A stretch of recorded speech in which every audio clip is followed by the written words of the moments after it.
Muy buenas tardes, amados Mwiriwe amigos neza bakundwa y nshuti hermanos presentes, na bene data muri hano, televidentes y abarabira también ku los que mbonesha están kure ndetse a kandi través de internet. n'abadukurikira biciye kuri Que las internet. bendiciones de Ese imigisha ya Jesucristo, Yesu el Kristo resucitado, sean yazutse sobre cada uno de yoba kuri umwe ustedes wese muri y mwebwe sobre mí también, hamwe no kuri jewe nanje, y nos abra las kandi escrituras aduhishurira en esta ivyanditswe ocasión, muri uno como lo mwanya hizo nka kumwe cuando yabigira resucitó y le abrió las igihe escrituras yazuka a los agahishurira caminantes ivyanditswe de Emaús babigishwa y a los demás b'Emawusi discípulos más ndetse adelante, n'abandi y nos bigishwa permita imbere yaho así gato, entender nuko bityo su atwemerera palabra, gutahura sus ijambo profecías ryiwe, ubuvugishwa bwiwe correspondientes a este buhwanye tiempo final, n'iki gihe c'iherezo, y así conozcamos bityo tumenye las cosas que deben ibintu suceder bitegerezwa pronto kubaho en vuba este tiempo final. muri iki gihe En c'iherezo, el nombre mu eterno izina del rihoraho Señor ry'umwami Jesucristo. Yesu Kristo,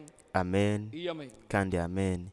Leemos en Apocalipsis Dusome capítulo mu 1, vyeshuro versos Yohana mu gice ca del mbere 1 al kuva ku 3, murongo wa mbere kugeza ku wa donde gatatu, nos dice de la ahatubwira siguiente manera: uku gukurikira: la revelación de Jesucristo que Dios uguhishura le dio kwa Yesu para Kristo manifestar a uko sus yahawe siervos n'Imana las ngo cosas que yereke deben abagurano suceder biwe pronto, ibigira bibeho y la vuba, declaró agatuma enviándola por medio de su umumarayika ángel a wiwe su siervo Juan, akabimenyesha que ha umugurano dado wiwe testimonio de la Yohana, palabra de Dios yashingiye y del intahe testimonio de ibyo yabonye Jesucristo byose y de todas las nibyo jambo cosas que ha ry'Imana, visto. no gushinga intahe kwa Yesu Bienaventurado el Kristo. que lee y Hahigwa los que usoma, oyen las hahigwa palabras de esta profecía n'abumva y amajambo yo guardan las kukuvugishwa cosas en n'Imana, ella escritas, bakitondera porque el ivyanditswe muri tiempo yo, kuko está igihe cerca. kiri hafi. Que Dios Ese Imana bendiga nuestras almas con su yohezagira ubugingo palabra y bwacu, nos permita ikabuhezagiza ijambo ryayo, entenderla. ikatwemerera no Pueden tomar kuritahura. asiento si tienen la bondad. Murashobora gufata ivyicaro vyanyu.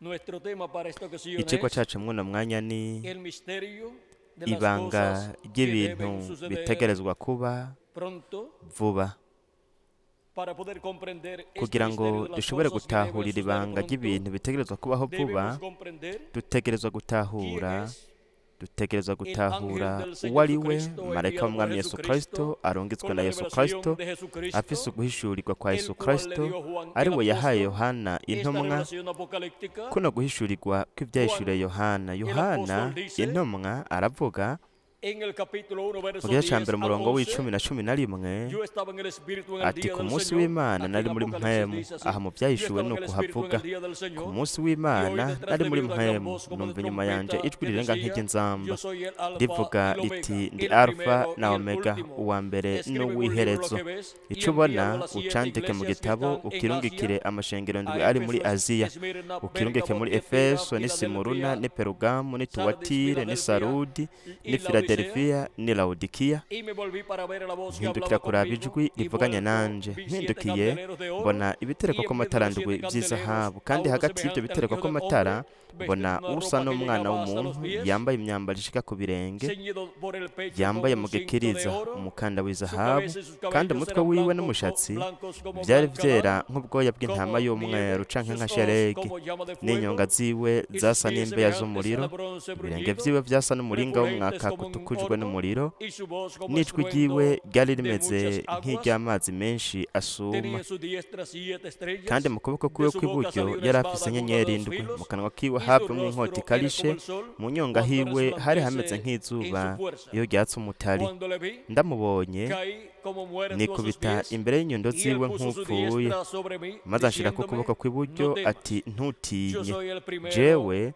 y el ndi uwa último, mbere kandi ndi y el que uw'iherezo, vivo y estuve kandi ndi muerto, muzima mas nari he aquí que narapfuye, vivo por kandi los raba siglos mpora ndi de los muzima siglos. ibihe Amén. bitazoshira. Y tengo las Amen. llaves Mfise de la muerte imfunguzo y del Hades, o z'urupfu sea, de n'izikuzimu, la ni muerte ukuvuga ngo y del infierno. z'urupfu na kuzimu. Hemos leído Twariko turasoma capítulo 1, mu verso gice ca 10 mbere al umurongo 18 de w'icumi kugeza Apocalipsis, kwa 18 mu vyahishuriye Yohana, en donde Juan fue aho transportado Yohana yimuriwe al día ku munsi del Señor. w'umwami.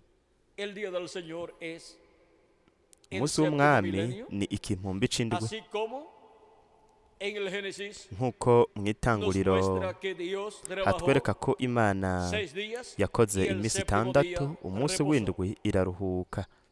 Esos 7 días hay iyo minsi en el indwi Génesis iri ngaho mu itanguriro son ni 7,000 años porque un día delante del ibihumbi indwi Señor kuko umunsi umwe es como imbere 1000 y'umwami años y 1000 Imana años ni como nk'imyaka igihumbi un día. n'imyaka igihumbi ni nk'umunsi umwe. Luego al pueblo hebreo le Hanyuma dio ubwoko Dios bw'Eheburayo ordenanzas y Imana leyes yabahaye entre las cuales amabwirizwa encontramos n'ivyagezwe ari navyo la dusangamwo ordenanza del pueblo icagezwe hebreo ubwoko trabajar 6 bw'Eheburayo días y bwahawe el séptimo día icagezwe reposar c'uko como bakora Dios imisi reposó itandatu ku munsi en el w'indwi séptimo bakaruhuka día. nk'uko Imana nayo yaruhutse Y ku munsi ahora w'indwi. encontramos Rero turabona ko que Dios turabona ha estado ko trabajando Imana yamye ikora en la tierra ikorera por ngaha ku isi 6,000 años en su imyaka programa ibihumbi bitandatu mu mugambi y wayo, en el séptimo milenio kandi mu kihumbi c'indwi hazoba ikiruhuko kuko el glorioso reino milenial azoba ari el que comenzará inganji en el séptimo y'imyaka milenio igihumbi iyo izotangura mu kihumbi c'indwi y kandi reposo para la izozanira iglesia amahoro del n'ikiruhuko ishengero Jesucristo. ry'umwami Yesu Kristo. También encontramos Ndetse kandi que turabona ko cuando la persona iyo umuntu recibe a Cristo como su yakiriye Kristo Salvador y nk'umukiza lava sus wiwe, pecados en la sangre de akoza ibyaha Cristo vyo mu maraso ya Kristo, y recibe el Espíritu de akaronka Cristo, mpwemu wa ha Kristo, entrado aba en su reposo yinjiye mu kiruhuko como Dios ciwe reposó nk'uko Imana nayo en el yaruhutse séptimo día. ku munsi w'indwi. Ahora vean Rero todas murabe las cosas que ibintu representa byose el bishushanya séptimo día. umunsi w'indwi Allá hariya en el Génesis. mu itanguriro. Ahora vean cómo Rero murabe ingene el día postrero umunsi wa nyuma, para el cual umunsi wa Cristo nyuma, resucitará a los umunsi creyentes Kristo en el que han partido azozurira ko abapfuye bamwizeye, el séptimo milenio, ni ikimpumbi que es c'indwi, el último arico de los kimpumbi tres ca milenios nyuma mu postreros, bihumbi bitatu vya nyuma. que delante de Dios Ivyo imbere y'Imana son los 3 días ari postreros, imisi itatu ya los días nyuma postreros de los canke cuales imisi habla ya nyuma Dios iyo Imana en su ivuga palabra, mu ijambo para los ryayo. cuales Él tendría Ni nayo misi kandi el nacimiento yari de la kugiriramwo iglesia de Jesucristo, ukuvuka kw'ishengero rya Yesu Kristo, durante esos días postreros, kandi muri iyo misi ya nyuma todo el que invocare el nombre umuntu del wese Señor azokwambaza izina será ry'umwami azokizwa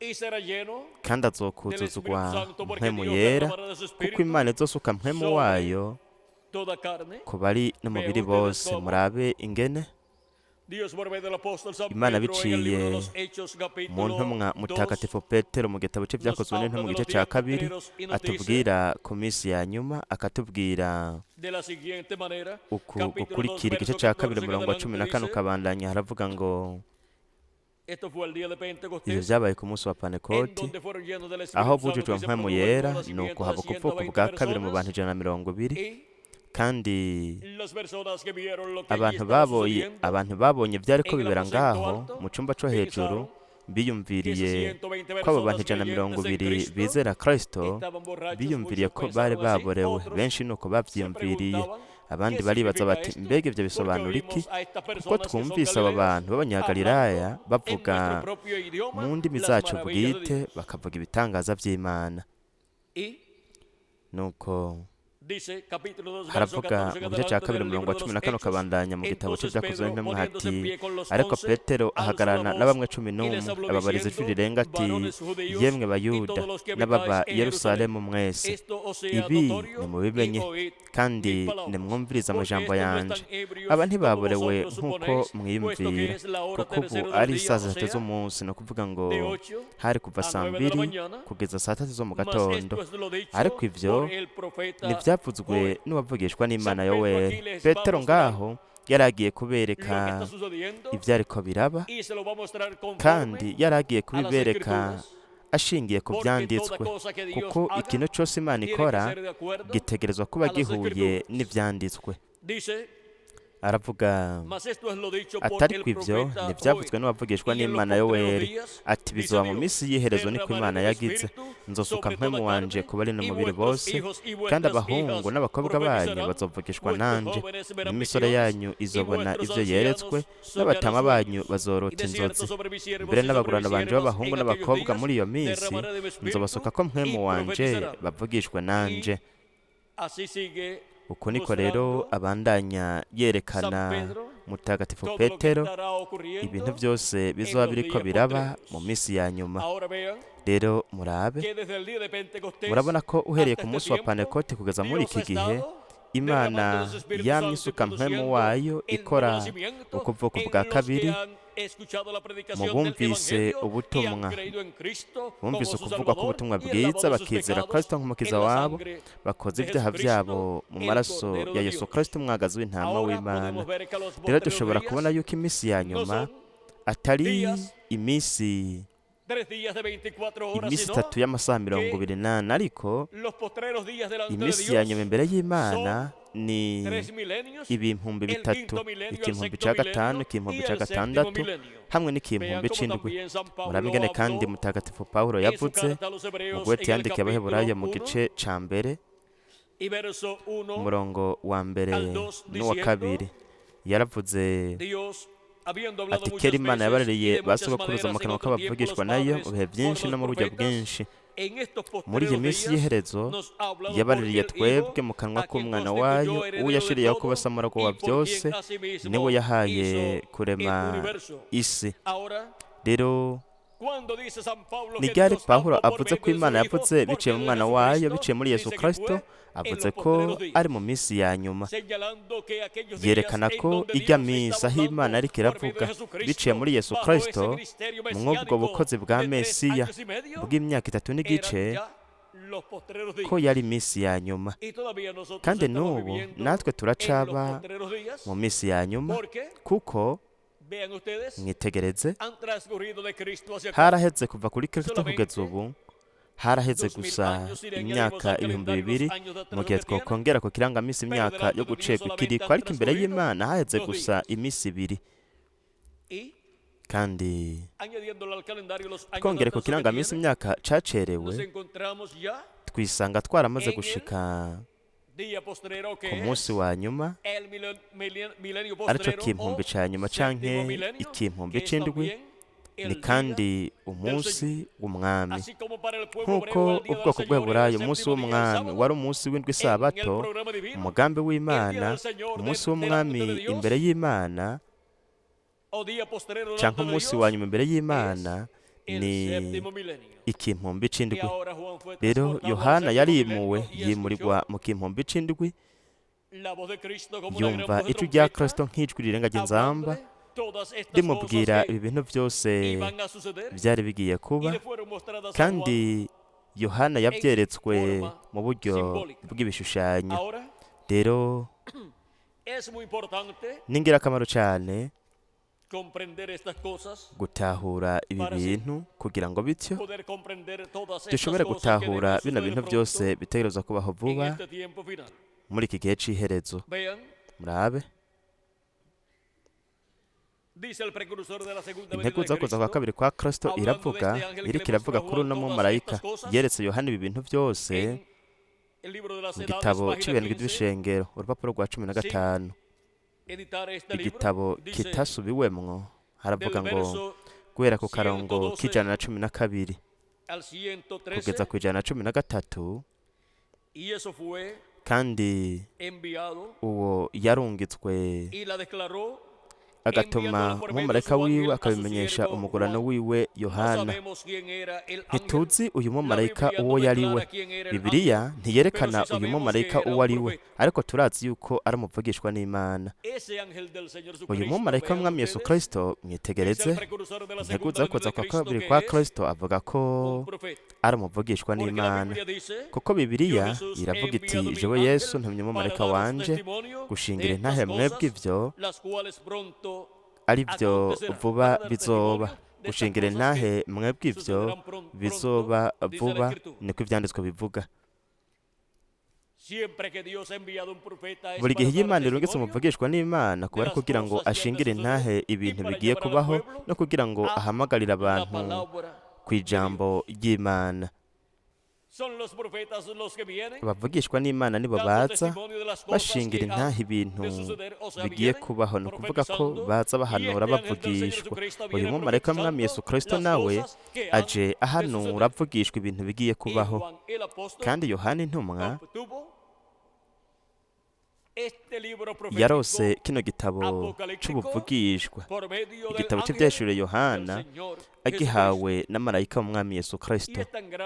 Kandi ubutumwa bwahanuwe bw'uno mumarayika burahambaye cyane kugeza aho ibyanditswe bivuga biti hahigwa usoma n'abumva amajambo y'uko kuvugishwa kw'iki gitabo bakitondera ibyanditswe muri cyo, kuko igihe kiri hafi. Hahigwa usoma, hahigwa n'abumva amajambo y'uko kuvugishwa n'Imana bakitondera ibyanditswe muri yo, kuko igihe kiri hafi. Ibyahishuriwe Yohana igice ca mbere umurongo wa 3.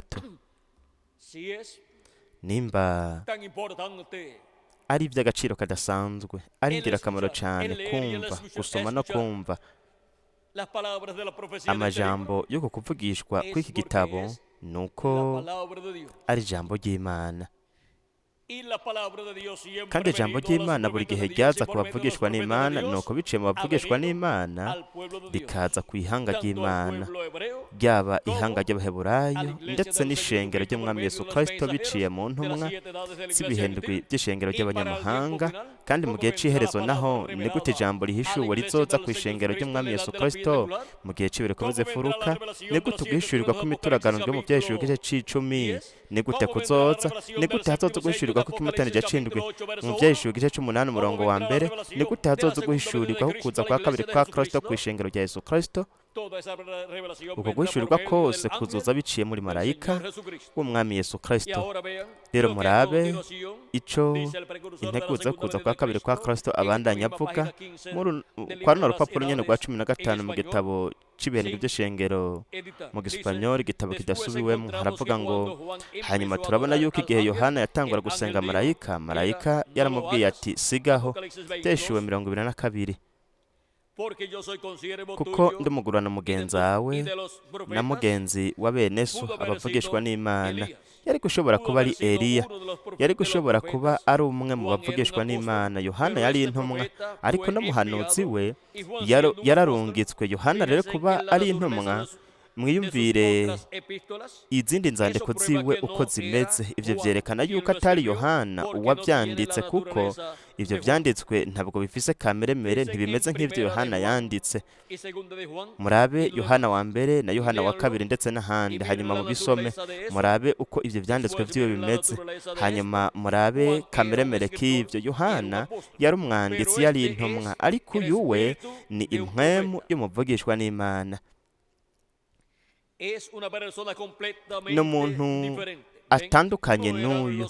Murabona, ntibyari vyanditswe vya Yohana, ntikwari guhishurirwa kwa Yohana, uko kwari guhishurirwa kw'Imana kwa Yesu Kristo ku mashengero. None uko guhishurirwa kwaje gute? Biciye muri marayika w'umwami Yesu Kristo, ari wari umuvugishwa n'Imana. Kandi ino mpwemu y'umuvugishwa n'Imana niyo izana kuno guhishurirwa kw'ibyahishuwe kuri Yohana intumwa ku munsi w'umwami, ari wo munsi yari yimuriweko.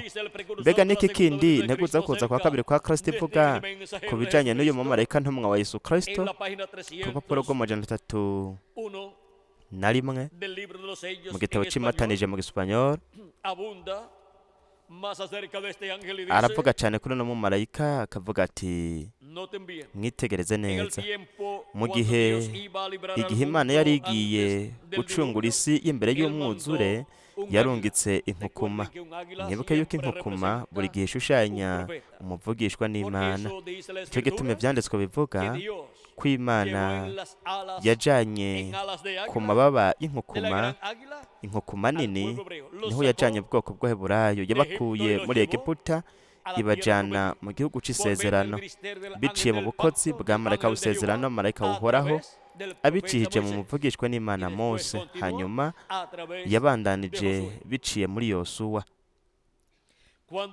Igihe yafata ingingo yo kurokora Isirayeli, naho nyene yarungitse inkukuma. Uwo yabaye nde? Mose. Mbega we ntiwizera yuko igihe Yohana yari ari mu kizinga ca Patimo, buno butumwa bwari butunganye cyane kugeza ubwo butari gushobora kwizigirwa n'umumarayika? Rero umumarayika ni intumwa, ariko wobuze yuko ijya ntumwa yari umuvugishwa n'Imana? murabyizera? Reka tubirabe ko ari byo. Turabe mu Byeshuwe 22:9 kugira ngo turabe ko atari inkukuma. We yari umumarayika, intumwa, ariko yari umuvugishwa n'Imana. Uwahishuriye Yohana mu mwuzuro kijya gitabo cy'ibyahishuriye Yohana. Rero turabe icyo Yohana yabonye. Ni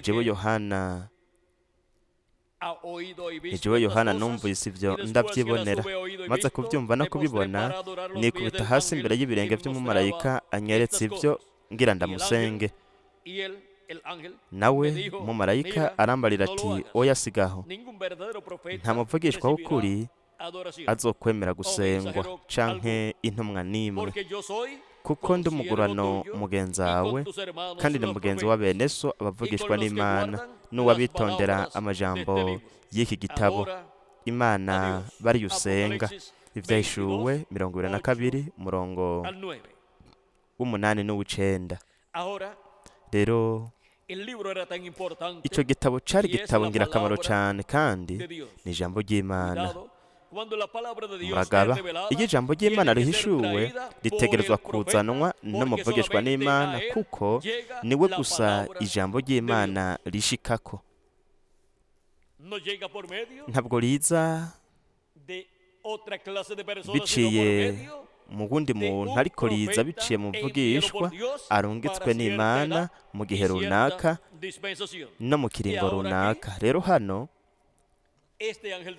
uyu mumarayika w'umwami Yesu Kristo, mwitegereze, ni umuvugishwa n'Imana. Rero turabonye ko integuza kuza kwa kabiri kwa Kristo ivuga ati ashobora kuba yari Eliya. Rero ku rupapuro rw'umunani 326 mu gitabo cy'imatanije mu Gisipanyoro, murabo ko havuga Mose azoba ari uwo muntu nyene. Ivyo nyene turabibona, turabifise mu Byeshuwe 22:8. Mose azoba ari uwo muntu nyene. Ivyo nyene turabifise he? Mu Byeshuwe 22:8. Kandi nibike twasomye mu Byeshuwe 22:8 ko Yohana avuga kw'igihe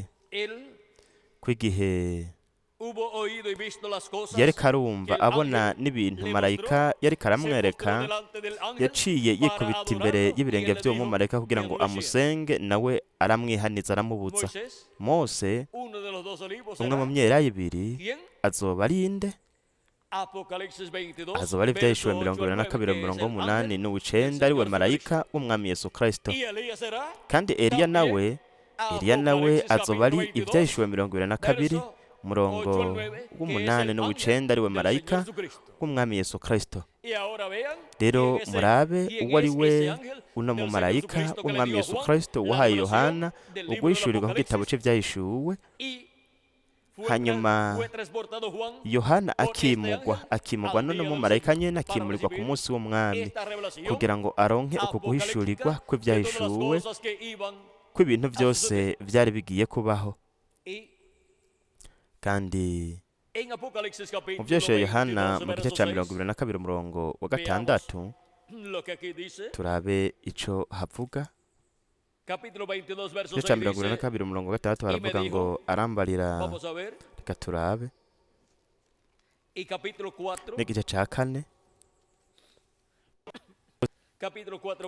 umurongo wa mbere mu Byeshuwe Yohana. Reka dusome mu gice cya 4 umurongo wa mbere.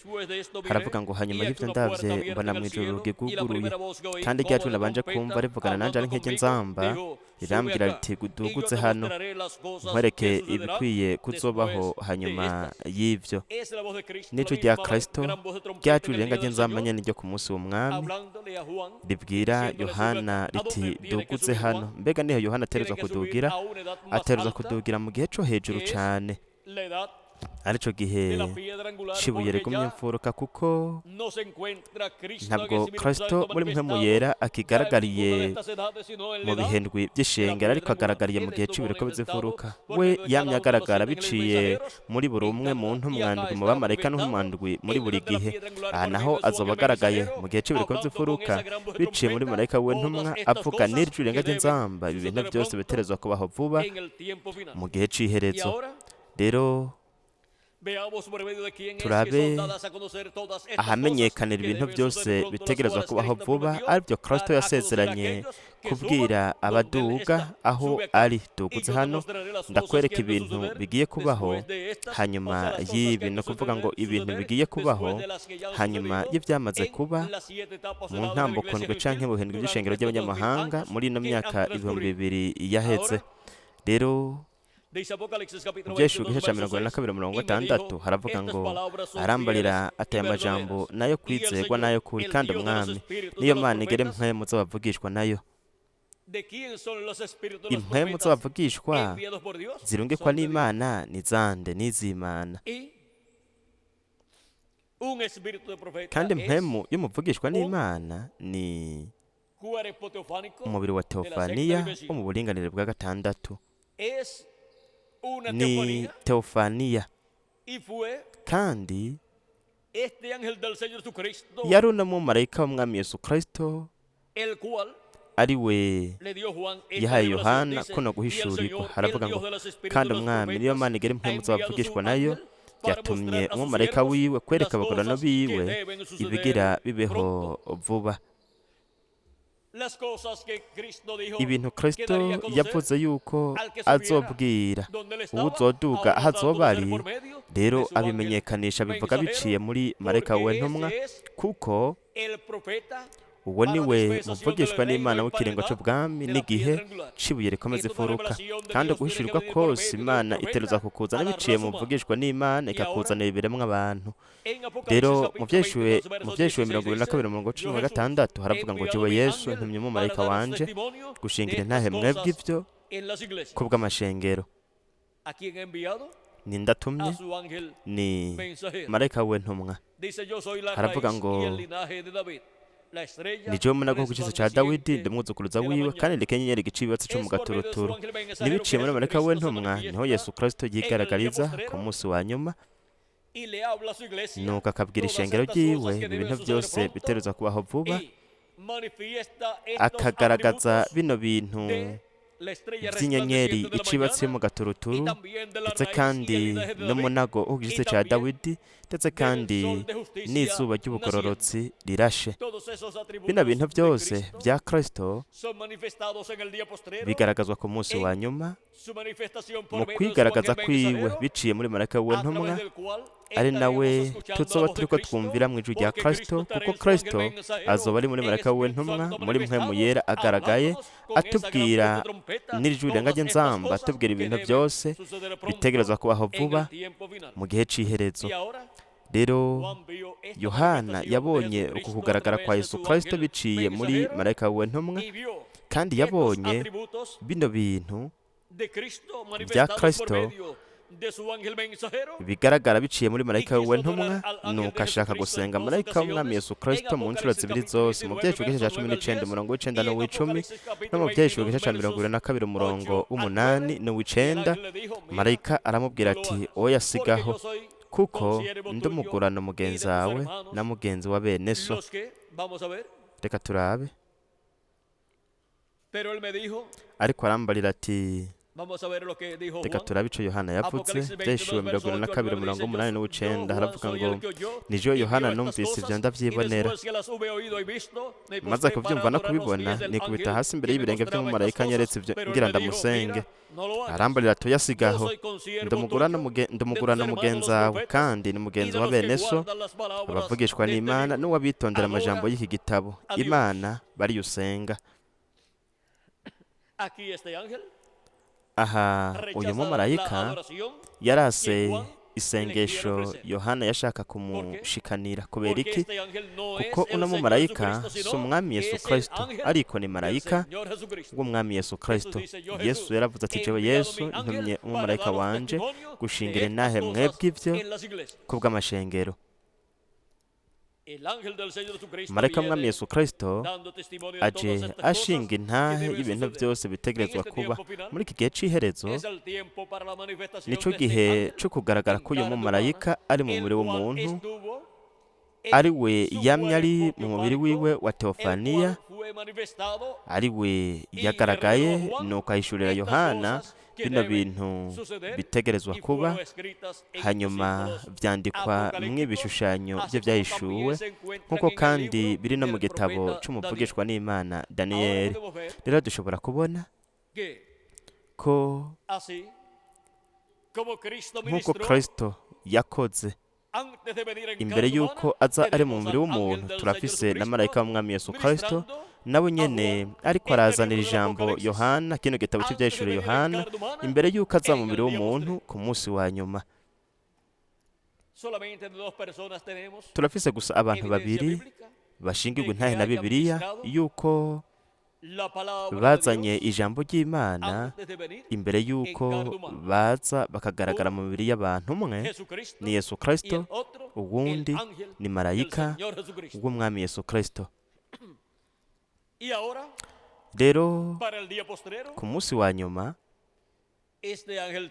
uyu mumarayika ategerezwa kuba agaragariye mu mubiri w'umuntu ngaha ku isi, nk'uko bagaragaye ku isi abavugishwa n'Imana, ab'Imana yarungitse muri buri gihe hamwe no muri buri kiringo, kugira ngo bagire ubukozi bwabo ngaha ku isi hagati mu bwoko bw'Imana. Kandi barahanuye, baravugishijwe ibintu bari bategetswe guhanura. Nico gituma ijambo ry'Imana turarifise. Turashima ko Imana yarungitse abamarayika, ni ukuvuga impwemu z'abavugishwa n'Imana, uva mu gihe uja mu kindi, uva no mu kiringo uja mu kindi, yabarungitse bari mu mibiri y'abantu, kuko Imana ni Imana igera impwemu z'abavugishwa nayo. Rero impwemu y'umuvugishwa n'Imana mwitegereze, irungikwa uva mu gihe uja mu kindi, uva no mu kiringo uja mu kindi, ikarungikwa iri mu mubiri w'umuntu kugira ngo izane ijambo ry'Imana, irizanire ihanga ry'Imana. Mutagatifu Pawulo mu gwete yandikiye Abaheburayo iratubwira uku gukurikira. Ariko aravuga ku bamarayika bayikorera, yaravuze ngo mbega abamarayika bose si impwemu ziyikorera, zitumwa gukora igikorwa ku bw'abazoragwa agakiza. Bano bamarayika bayikorera barungikwa kubwo abazoragwa agakiza, ni abamarayika ntumwa bavugishwa n'Imana, barungikwa mu gihe cyategekanijwe n'Imana kugira ngo bazane ijambo ry'Imana, bazane ijambo ry'Imana, barizanire abazoragwa agakiza. Buri mumarayika ntumwa mwitegereze yari impwemu ya teofaniya yo mu buringanire bundi, yaje igaragariye mu mubiri w'umuntu, izanye ijambo ry'Imana mu gihe yemerewe kubamwo mu mubiri w'umuntu. Buri mumarayika ntumwa ahwanye n'amashengero ndwi canke ibihendwe by'ishengero, arizo ntambuko ndwi z'ishengero rya Yesu Kristo. Mu kiringo c'ubuntu ahera h'ingoro yo muri mpwemu ya Kristo bashushanwa n'amatara ndwi, kandi berekanwe nk'impwemu ndwi z'Imana zikwiragira mu isi yose, ndetse kandi berekanwa nk'amaso ndwi y'Imana akwiragira mu isi yose. Mu vyahishuriwe Yohana igice ca mbere verso umurongo 4 dice yo, wa kane dice haravuga Juan ngo a las 7 yohana iglesias yabwiye que están amashengero en Asia, ndwi ari muri gracia y aziya paz a ati vosotros, del ubuntu que bube es muri y que mwebwe era n'amahoro y que biva kuri yo ha iriho de venir, kandi yamyeho y de kandi los 7 igirize espíritus biva no que ku mpwemu están ndwi ziri delante imbere de su trono. y'intebe yayo. Y en Apocalipsis mu byeshero capítulo yohana mu 4 gice ca verso kane umurongo 4 al 5 wa kane dice, n'uwa gatanu haravuga ngo y alrededor del trono iyo había ntebe yari ikikijwe 24 n'izindi tronos, ntebe y 24 sentados en los kuri izo tronos a ntebe 24 mbona abakuru 24 ancianos, bane vestidos de bazicayeko ropas blancas, con bambaye coronas de impuzu zera no mu oro mitwe en yabo sus cabezas. hari ibitsibo ¿Quiénes son by'izahabu. esos 24 ancianos? Bano bakuru 24 ni bande? Los 12 patriarcas Ni abana y 12 ba los Yakobo 12 hamwe apóstoles. n'intumwa 12. Y del trono salían Kandi kuri ya relámpagos ntebe y'ubwami y truenos y hava voces, imiravyo y n'amajwi delante del n'imituragaro, trono ardían kandi muri 7 ndwi lámparas z'umuriro de fuego, zakira imbere las y'iyo cuales ntebe son nizo los mpwemu 7 ndwi espíritus de z'Imana. Dios. Y en el capítulo 5, No mu gice ca gatanu umurongo verso 6 dice, y wa miré, gatandatu haravuga ngo y vi en medio del mbona trono hagati ya y ya de los ntebe 4 seres na bya vivientes, binyabugingo y en medio bine de los no hagati y'aba ancianos, bakuru estaba en pie un umwagazi cordero w'intama como uhagaze inmolado, asa que tenía n'uwishwe 7 cuernos afise amahembe y ndwi 7 ojos, n'amaso ndwi, los cuales son los nivyo 7 mpwemu espíritus de ndwi Dios z'Imana enviados zatumwe por kwama toda zija la tierra. mu isi Y yose. ahora Rero vean como los 7 espíritus de Dios murabe ingene mpwemu ndwi enviados por z'Imana toda la tierra zitumwa kwama zija mu isi yose. son la Murabe manifestación del ingene Espíritu ari Santo ukugaragara kwa en mpwemu cada yera ángel muri mensajero buri de mumarayika cada ntumwa una de las wa buri edades kimwe mu de la bihe iglesia gentil. by'ishengero ry'abanyamahanga.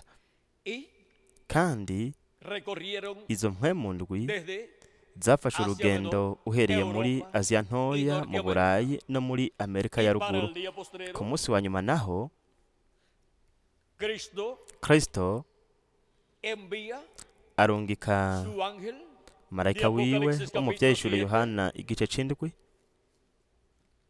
con el Espíritu Santo en él amurungika manifestado, mpwemu yera agaragariye muri we, el cual aparece aquí. ari wagaragara hano Apocalipsis capítulo ivyahishuro 7, verso 12 c'indwi adelante, umurongo wa donde kabiri dice, ukabandanya vi a havuga otro hati ángel que subía kandi de donde mbona sale el umumarayika sol, wundi y aduga tenía el ava sello del Dios iburasirazuba vivo, afise y ikidomisho clamó a c'Imana gran voz a nzima, los 4 ángeles, asemerera a quienes n'ijwi se les había rirenga dado el abarira poder ba de hacer bamarayika daño bane a la bahawe tierra konona y al isi mar, n'ikiyaga, diciendo, ati no hagáis daño a la ntimugire ico tierra, ni mugira al isi mar, canke ni a los ikiyaga árboles, canke hasta que ibiti, hayamos sellado en sus tutaradoma frentes ikimenyetso a mu los ruhanga siervos de rw'abagorano nuestro Dios. b'Imana Y yacu. oí el número Numva de los igitigiri sellados, c'abadomweko ikimenyetso ngo ni 144 abadomweko ikimenyetso bo mu miryango yose y'Abisirayeli. Aca atangura kudondagura rero 12,000 by'abadomweko ikimenyetso muri buri muryango, atangura kudondagura buri muryango hamwe n'abadomweko ikimenyetso 12,000 muri buri muryango. Uyu mumarayika nitegereze aza afise ikidomesho c'iki c'Imana nzima. Kandi ikidomesho c'Imana nzima niki? Mutagatifu Pawulo mu Banyefeso igice ca 4:30 aravuga ngo kandi ntimukababaze mpwemu yera w'Imana yabashiriyeho ko kuba ikimenyetso gushitsa ku munsi wo gucungurwa. Ni abadomweko ikimenyetso na mpwemu yera nibo bizeye Kristo nk'umukiza wabo, boza ibyaha byabo mu maraso ya Kristo, baronka mpwemu yera, nibo ku munsi wo gucungurwa nibo bazohindurwa mu gihe bazoba bakiri bazima, barapfuye naho imibiri yabo y'inyama izozuka bazuke bari mu mibiri ihoraho. Abo nibo bazoronka ugucungurwa k'umubiri, ari wo mutsuko bapfuye bizera Kristo bari mu mibiri ihoraho, hamwe no guhindurwa kwa twebwe abakiri bazima. Tuzohindurwa, tuzogira umubiri musha, kuko uko niko kuragwa mu mwuzuro canke ugucungurwa ku mubiri ku batoranijwe n'Imana ku munsi uguhe, ku munsi wa nyuma, ku munsi w'umwami, mu kimpumbi c'indwi, ku munsi wo gucungurwa. Umunsi wo gucungurwa warashushanijwe kandi n'umwaka wa yubile, ahavutswe inzamba y'umwaka wa yubile, umunsi w'icumi w'ukwezi kw'indwi kwa buri mwaka. Ariko umunsi w'icumi w'ukwezi kw'indwi k'umwaka wa yubile bambe umwaka wa 50 hagatangazwa umwidegemvyo mw'isi yose, nuko amatungo yaba yarafashwe nk'ideni canke yaragurishijwe agasubira kwa ba nyeneyo badatanze n'igiceri na kimwe. Imbohe nazo zaridegembya mu gihe basaba ukwidegembya kwabo, baridegembya nuko bagasubira mu mago yabo, mu miryango yabo hamwe no mu murage wabo. Niko tubibwirwa n'igitabo c'Abalewi mu gice ca 25. Reka turabe ingene havuga ngaho igice ca 25 umurongo w'8 kugeza kwa 13 haravuga ngo iyo myaka yabaye nk'isabato, muharura ayo masabato mu rumyendwi. Ibyo bishushanya ibihendwi by'ishengero ry'abanyamahanga. Muyirumye imyaka ndwi ibiheta-ngabo ndwi, icyo gihe muzosanga harimwo amasabato ndwi y'imyaka n'iyo myaka 49. Maze ku munsi ugira 10 w'ukwezi kw'indwi muze muvugisha inzamba y'ijwi rirenga. Ku munsi w'impongano azaba ariho muvugisha inzamba mu gihugu canyu cose, muze murobanure uwo mwaka ugira 50. Mutangaza mu gihugu cose ko habaye umwidegembyo w'abantu bose bo muri co. Uwo mwaka uzubabere uwa yubile, umuntu wese muri mwebwe aheze agaruke mu itongo ryiwe, kandi umuntu wese agaruke mu biwabo. Ni umwaka uwuhe umuntu uwo ari we wese yasubira mu muryango wiwe no mu rugo rwiwe no mu murage wiwe? Ni mu mwaka wa yubile, igihe havuzwa inzamba y'umwaka wa yubile, umunsi w'10 w'ukwezi kw'indwi mu mwaka wa 50. Rero murabe, umwaka wa 50 ushushanya igihe c'ibihe z'ifuruka, ndetse kandi ushushanya n'ibihe bidashira inyuma y'inganji y'imyaka 1000. Rero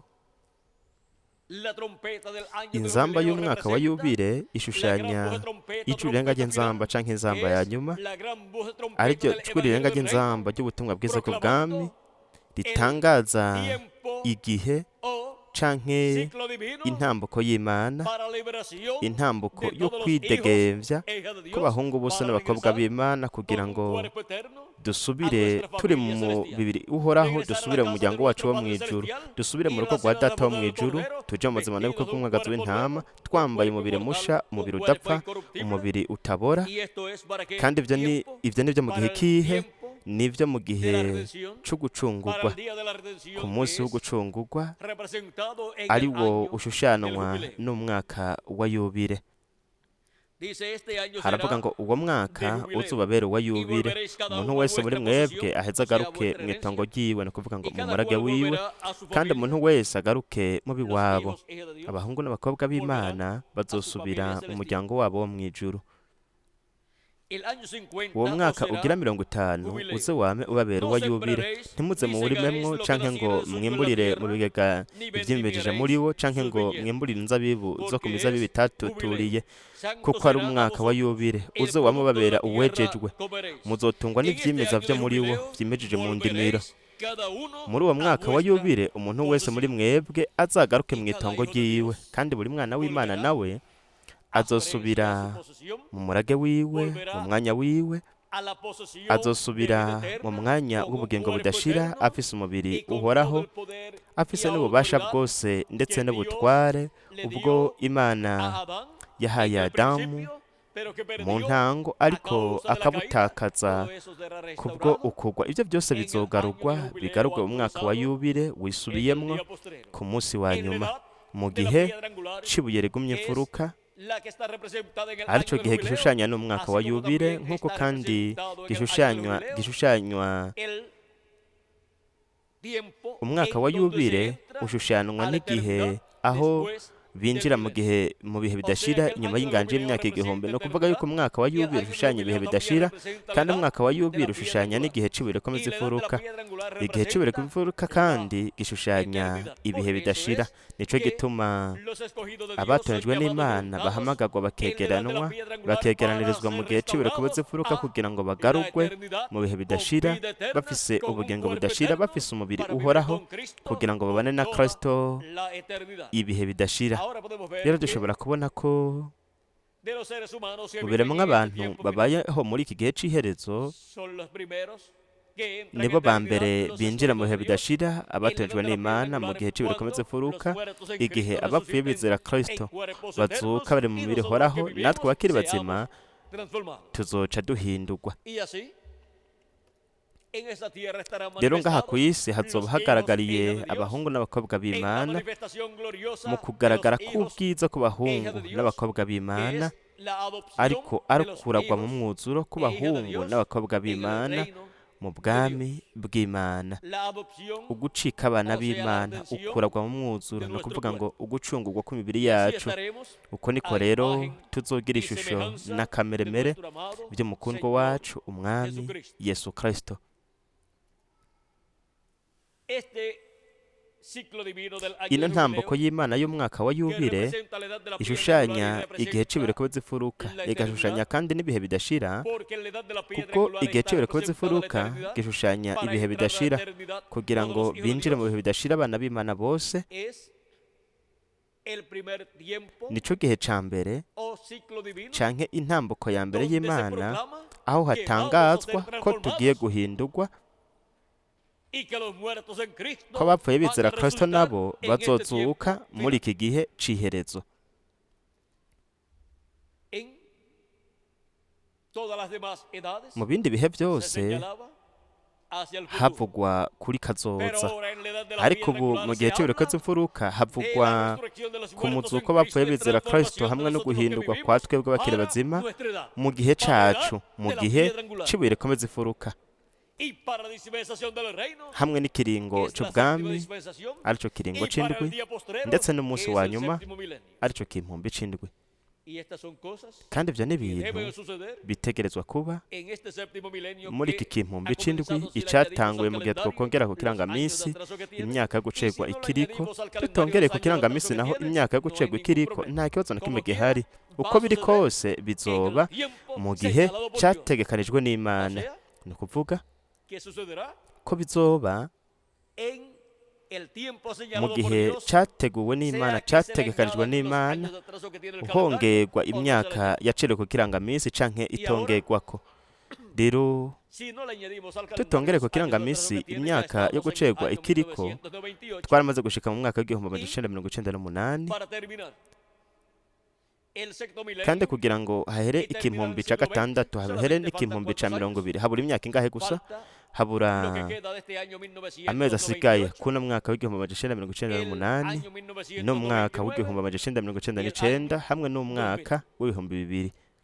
y luego, Hanyuma ¿qué sucede? haca haba iki?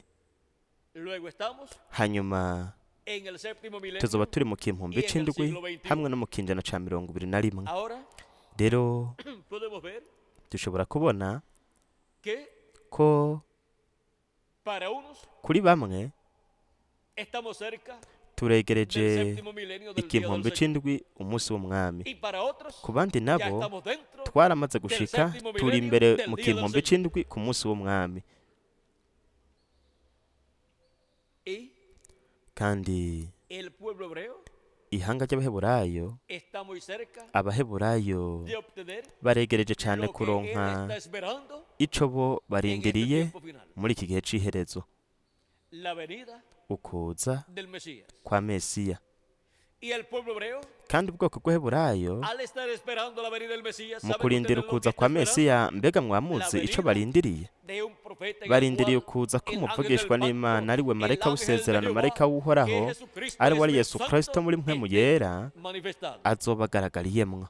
Eso es lo que está esperando el Ivyo pueblo hebreo, nivyo Abaheburayo para barindiriye que se siente, kugira ngo en el trono de David, yicare ku ntebe bwami ya Dawidi, establezca el hanyuma glorioso reino milenial, yimike inganji y'ubwiza el y'imyaka reino del igihumbi, Mesías, ubwami bwa Mesiya, establezca así el reino de Dios en yimike esta ubwami tierra, bw'Imana y ngaha sea ku isi, restaurado nuko el reino hagarugwe de David, ubwami con el bwa hijo de Dawidi, David sentado umwana wa en Dawidi el trono de David. yicaye ku ntebe y'ubwami ya Cristo es el Dawidi. hijo de David, Kristo niwe mwana wa el Dawidi, heredero al trono de David, umuragwa w'intebe como y'ubwami dijo ya el Dawidi, arcángel Gabriel nk'uko en San Lucas, byavuzwe n'umumarayika capítulo mukuru 1, Gaburiyeli mu gice ca mbere y muri Luka, versos umurongo 30 wa mirongo itatu adelante, vamos a ver lo que ukabandanya. dice Reka aquí. turabe ikivugwa hano. Entonces el ángel le dijo, Umumarayika María, aramubwira no temas, ati ntaco porque utinya has Mariya, hallado gracia kuko delante ugiriwe de Dios, ubuntu y ahora n'Imana, concebirás en tu umve vientre uzosama inda y darás a luz ubyare un hijo y umuhungu, llamarás su kandi nombre azomwite Jesús. Yesu. azoba mukuru, azokwitwa umwana w'isumba byose, kandi umwami Imana azomuha intebe y'ubwami ya sekuruza Dawidi, ahangame mu nzu ya Yakobo ibihe bidashira, ubwami bwiwe ntibuzogira iherezo. Ninde ari umuragwa w'intebe y'ubwami ya Dawidi? Ni umukundwa wacu umwami Yesu Kristo. Kandi we ku munsi wa nyuma azozanana n'abamarayika biwe mu kwigaragaza kwiwe kwa nyuma, kandi azigaragaza nk'umwana w'umuntu n'umwana wa Dawidi. Abaheburayo bazovuga bati, uyu niwe twebwe twamye turindiriye. Rero mwibuke ko ibyo byose byashushanijwe mu buzima bw'umuvugishwa Yozefu, umwana wa Yakobo. Muri we harashushanirijwe ukuza kwa mbere kwa Kristo. We yaragurishijwe, kuko Kristo nawe yari kugurishwa igitigiri runaka c'intete z'ifeza, ariko we hanyuma yaragaruwe, hanyuma ashigwa ku ntebe y'ubwami nk'umutware wa Egiputa, ari we yahawe ubutware n'ububasha kugira ngo aganze urugo rwa Farawo, urugo rw'umwami, kandi nta muntu n'umwe yashobora gukora ikintu na kimwe atari Yozefu atanze iryo tegeko. No kuvuga yuko ibintu byose byarongorwa na Yozefu, umwana yakundwa na Yakobo canke Isirayeli. Kandi bene wabo bari baramugurishije igihe basonza, bo hamwe na se, mbega nihe baronkeye ibifungurwa? Ni mu banyamahanga. Kandi ninde yari abifise? Ni Yozefu. Yari umutware w'ibintu byose bya Farawo,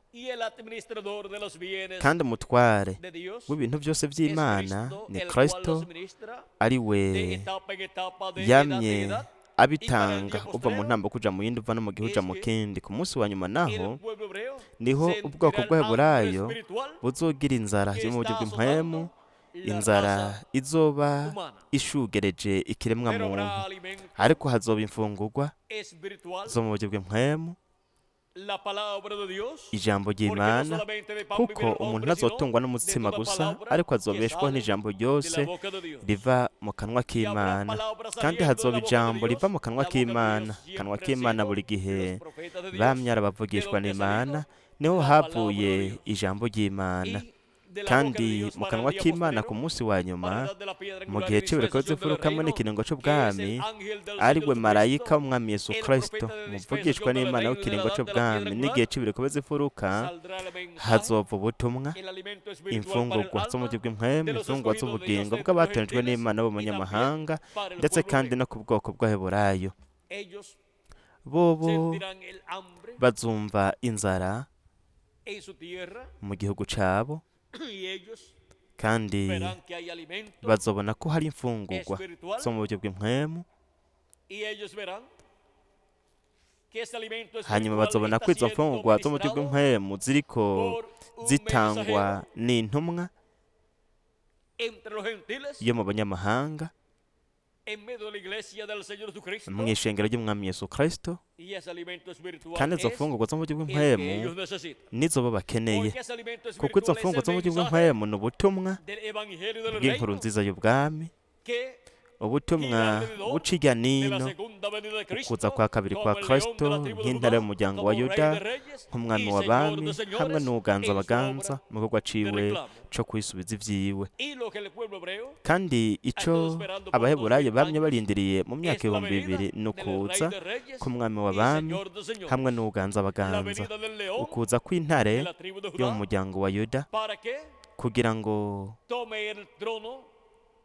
afate intebe ubwami ya Dawidi yicare kuri yo, hanyuma yimike ubwami bw'Imana mu bwoko bw'Abaheburayo, agarure ashireho intebe y'ubwami ya Dawidi n'ubwami bwa Dawidi, aganze ubwoko bw'Abaheburayo hamwe n'ayandi mahanga yose.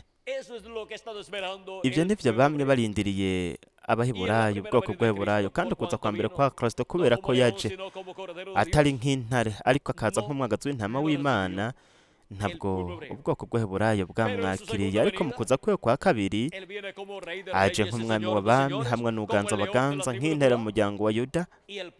Ubwoko bw'Abaheburayo buzomubona, buzomwakira. Rero igihe Yozefu yihishurira bene se, turabona ko yari yambaye nk'umunyamahanga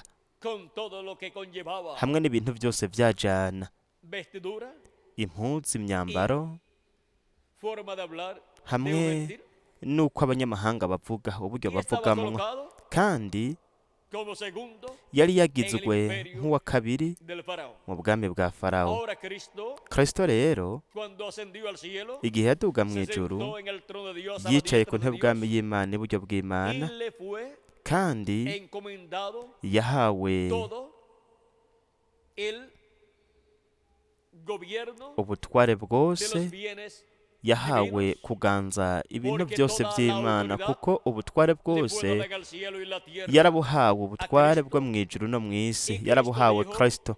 Kandi Kristo yaravuze muri Yohana igice cya 5 umurongo wa 21 kugeza ku 24, yavuze ko Data atanumwe acira urubanza, ariko ko imanza zose yazishikirije Umwana. Reka tubaho umurongo nyawo, umurongo wo mu gice cya 5 umurongo wa 22 haravuga ngo, kuko se atanumwe acira urubanza, ariko imanza zose yazishikirije Umwana. Rero mwitegereze, ni Kristo niwe ajejwe gukora ibikorwa byose bya Data wo mu ijuru. Kandi Kristo yamye akora ibikorwa bya Data wo mu ijuru biciye mu ntumwa ziwe za buri gihe.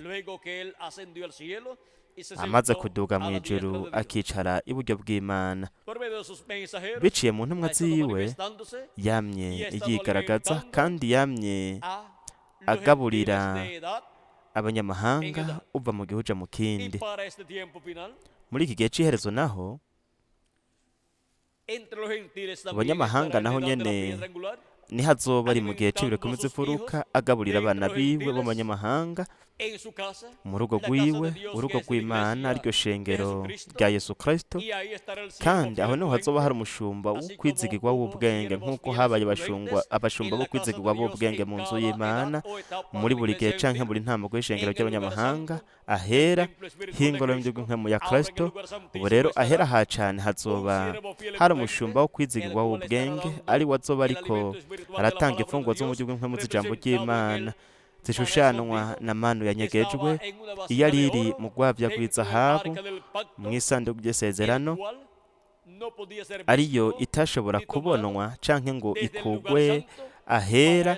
Nico gituma byari bikenewe kwinjira ahera ha cane, kandi umuherezi mukuru yinjirayo gusa umunsi umwe mu mwaka, umunsi w'icumi w'ukwezi kw'indwi kwa buri mwaka, ari wo wari umunsi w'impongano. Rero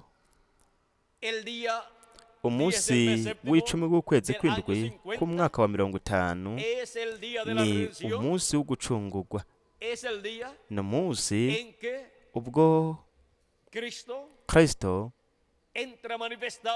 yinjira akagarira ahera hacane h'ingoro y'uburyo bw'umwemu, yubaka aho hera hacane, nuko iyo ngoro ikegurirwa Imana. Kristo nawe akinjira ahera hacane h'ingoro yiwe y'uburyo bw'umwemu, akagaragarira muri marayika wiwe ntumwa, kandi aho niho hazoboneka aho niho kristo azobonwa ari nk'intebe y'umuryango wa yuda nk'umwami w'abami n'uganza abaganza agaragaye ku munsi wa nyuma, kandi ubwoko bw'Abaheburayo buzomubona barondera imfungurwa zo mu buryo bw'impwemu z'ubugingo bwabo, kandi bazomwakira, bazokwakira izo mfungurwa zo mu buryo bw'impwemu, aribwo butumwa bw'inkuru nziza y'ubwami Imana yanyegejwe abahungu n'abakobwa b'Imana bo mu ntambuko ndwe canke ibihendwe by'ishengero ry'abanyamahanga, kuko nta n'umwe yamenye ibanga ryo kuza kwa kabiri kwa Kristo mu bihe byaheze. Kubw'ivyo rero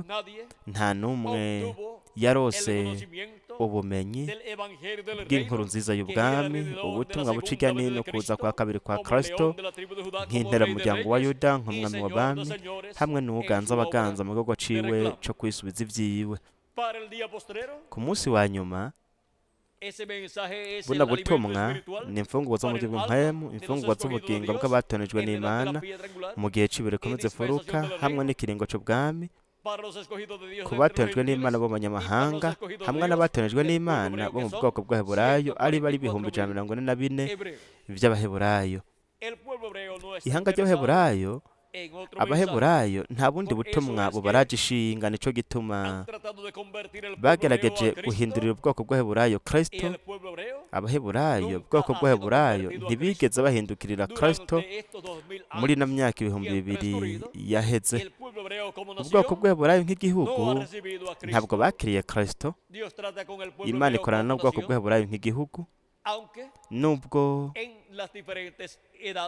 mu bihe bitandukanye canke intambuko zitandukanye z'ishengero rya Yesu Kristo hagiye haba abatorejwe n'Imana baje bakagira uruhara mu ishengero ry'umwami Yesu Kristo nk'umuntu ku giti ciwe, ariko atari nk'igihugu. Rero ishengero ry'umwami Yesu Kristo mwitegereze rigizwe n'abanyamahanga hamwe n'Abaheburayo.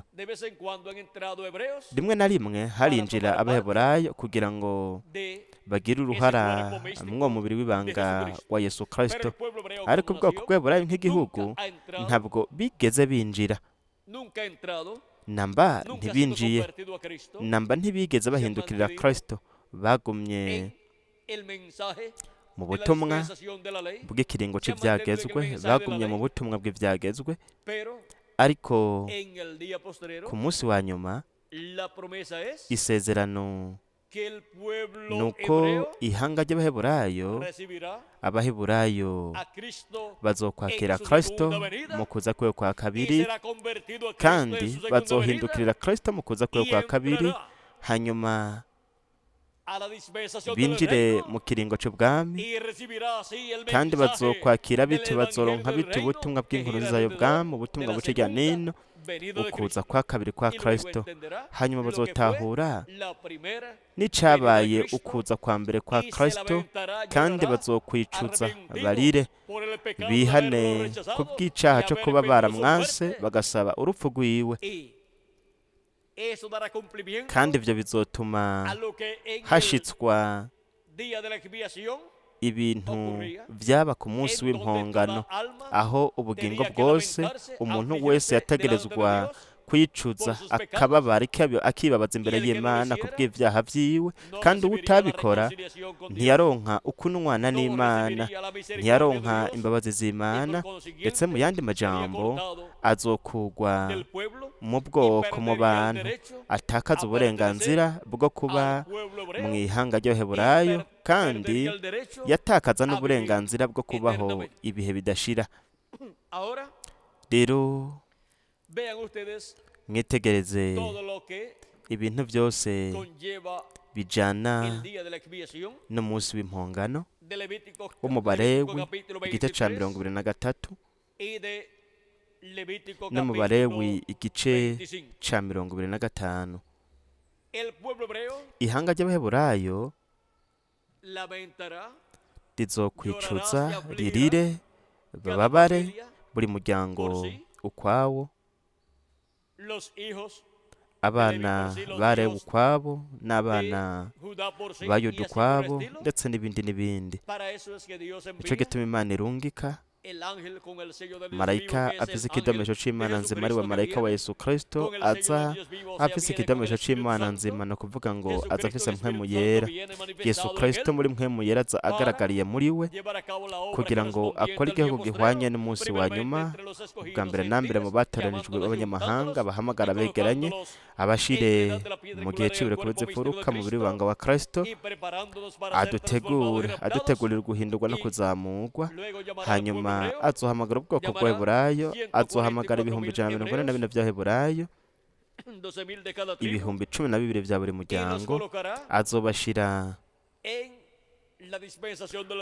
mu kiringo c'ubwami, mu butumwa bw'inkuru nziza y'ubwami, kandi bazodomwa ikimenyetso c'Imana nzima, nk'uko bagaragara baboneka baramaze kudoma ikimenyetso mu vyeshure Yohana mu gice ca 14 umurongo wa mbere ukabandanya hatubwira hati, ahatubwira uko gukurikira haravuga ngo, kandi mbona umwagazi w'intama ahagaze ku musozi Siyoni ahagararanye n'abantu 144 bafise izina ryiwe n'izina rya se yanditswe mu ruhanga rwabo.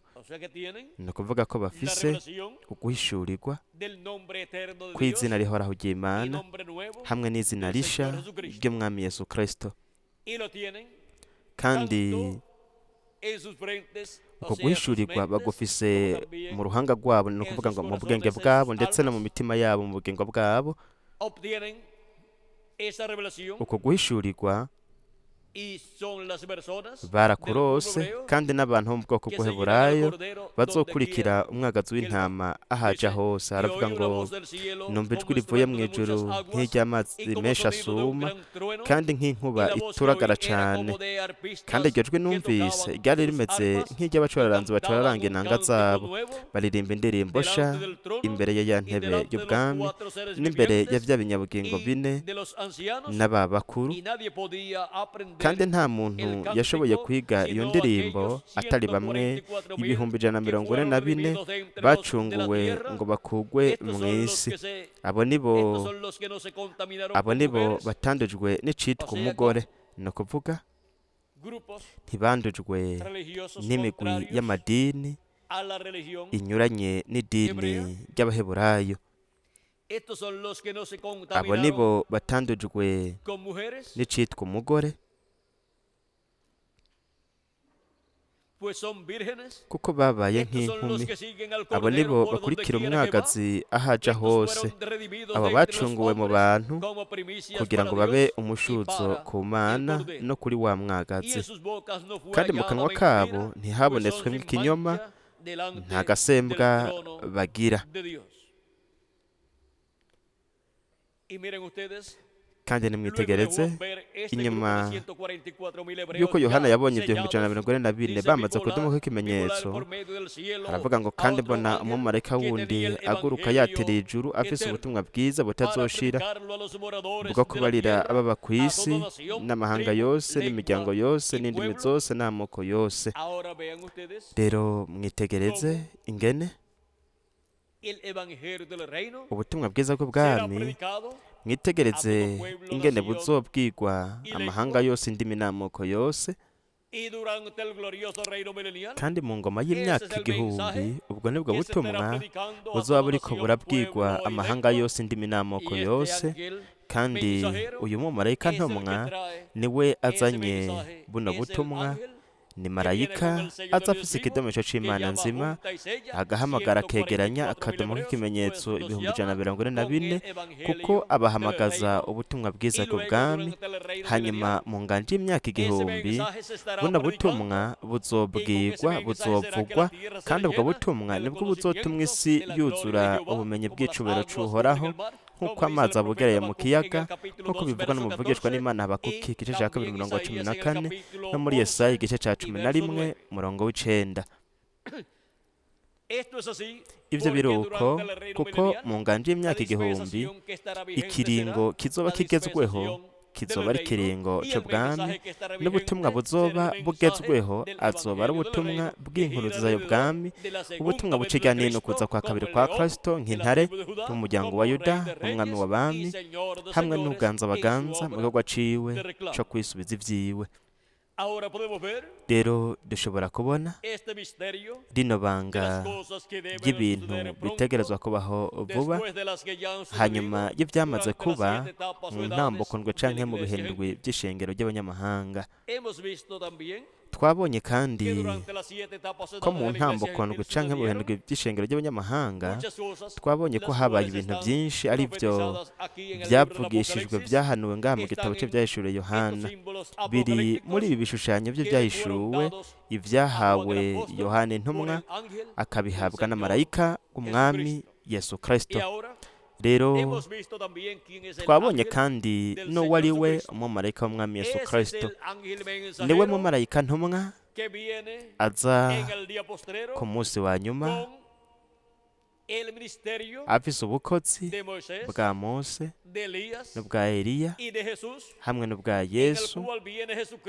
Muri we Yesu Kristo aje amwigaragarizamwe muri mpwemu yera akora ubwo bukozi, ahamagara yegeranya abatorejwe n'Imana n'ubutumwa bw'ijuru ry'inzamba ariryo juru rya Kristo ku munsi wa nyuma, ahamagara yegeranya abana biwe akoreje ubutumwa bw'ijuru ry'inzamba, ubutumwa bwiza bw'ubwami aribwo butumwa buciga nino ukuza kwa kabiri kwa Kristo nk'intare y'umuryango wa Yuda, nk'umwami w'abami hamwe n'uganza abaganza mu gikorwa ciwe co kwisubiza ivyiwe.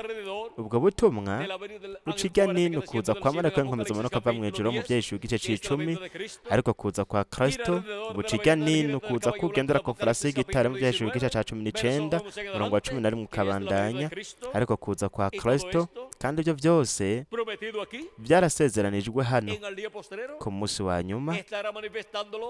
Azoba ariko arabigaragaza Yesu Kristo muri mpwemu yera mu kwigaragaza kwiwe kwa nyuma biciye muri marayika wiwe ntumwa. Nico gituma Yohana intumwa yashatse gusenga marayika wa Yesu Kristo, kuko yabonye Yesu Kristo agaragariye muri marayika wiwe ntumwa ashitsa anamasezerano yose ahwanye n'umunsi wa nyuma.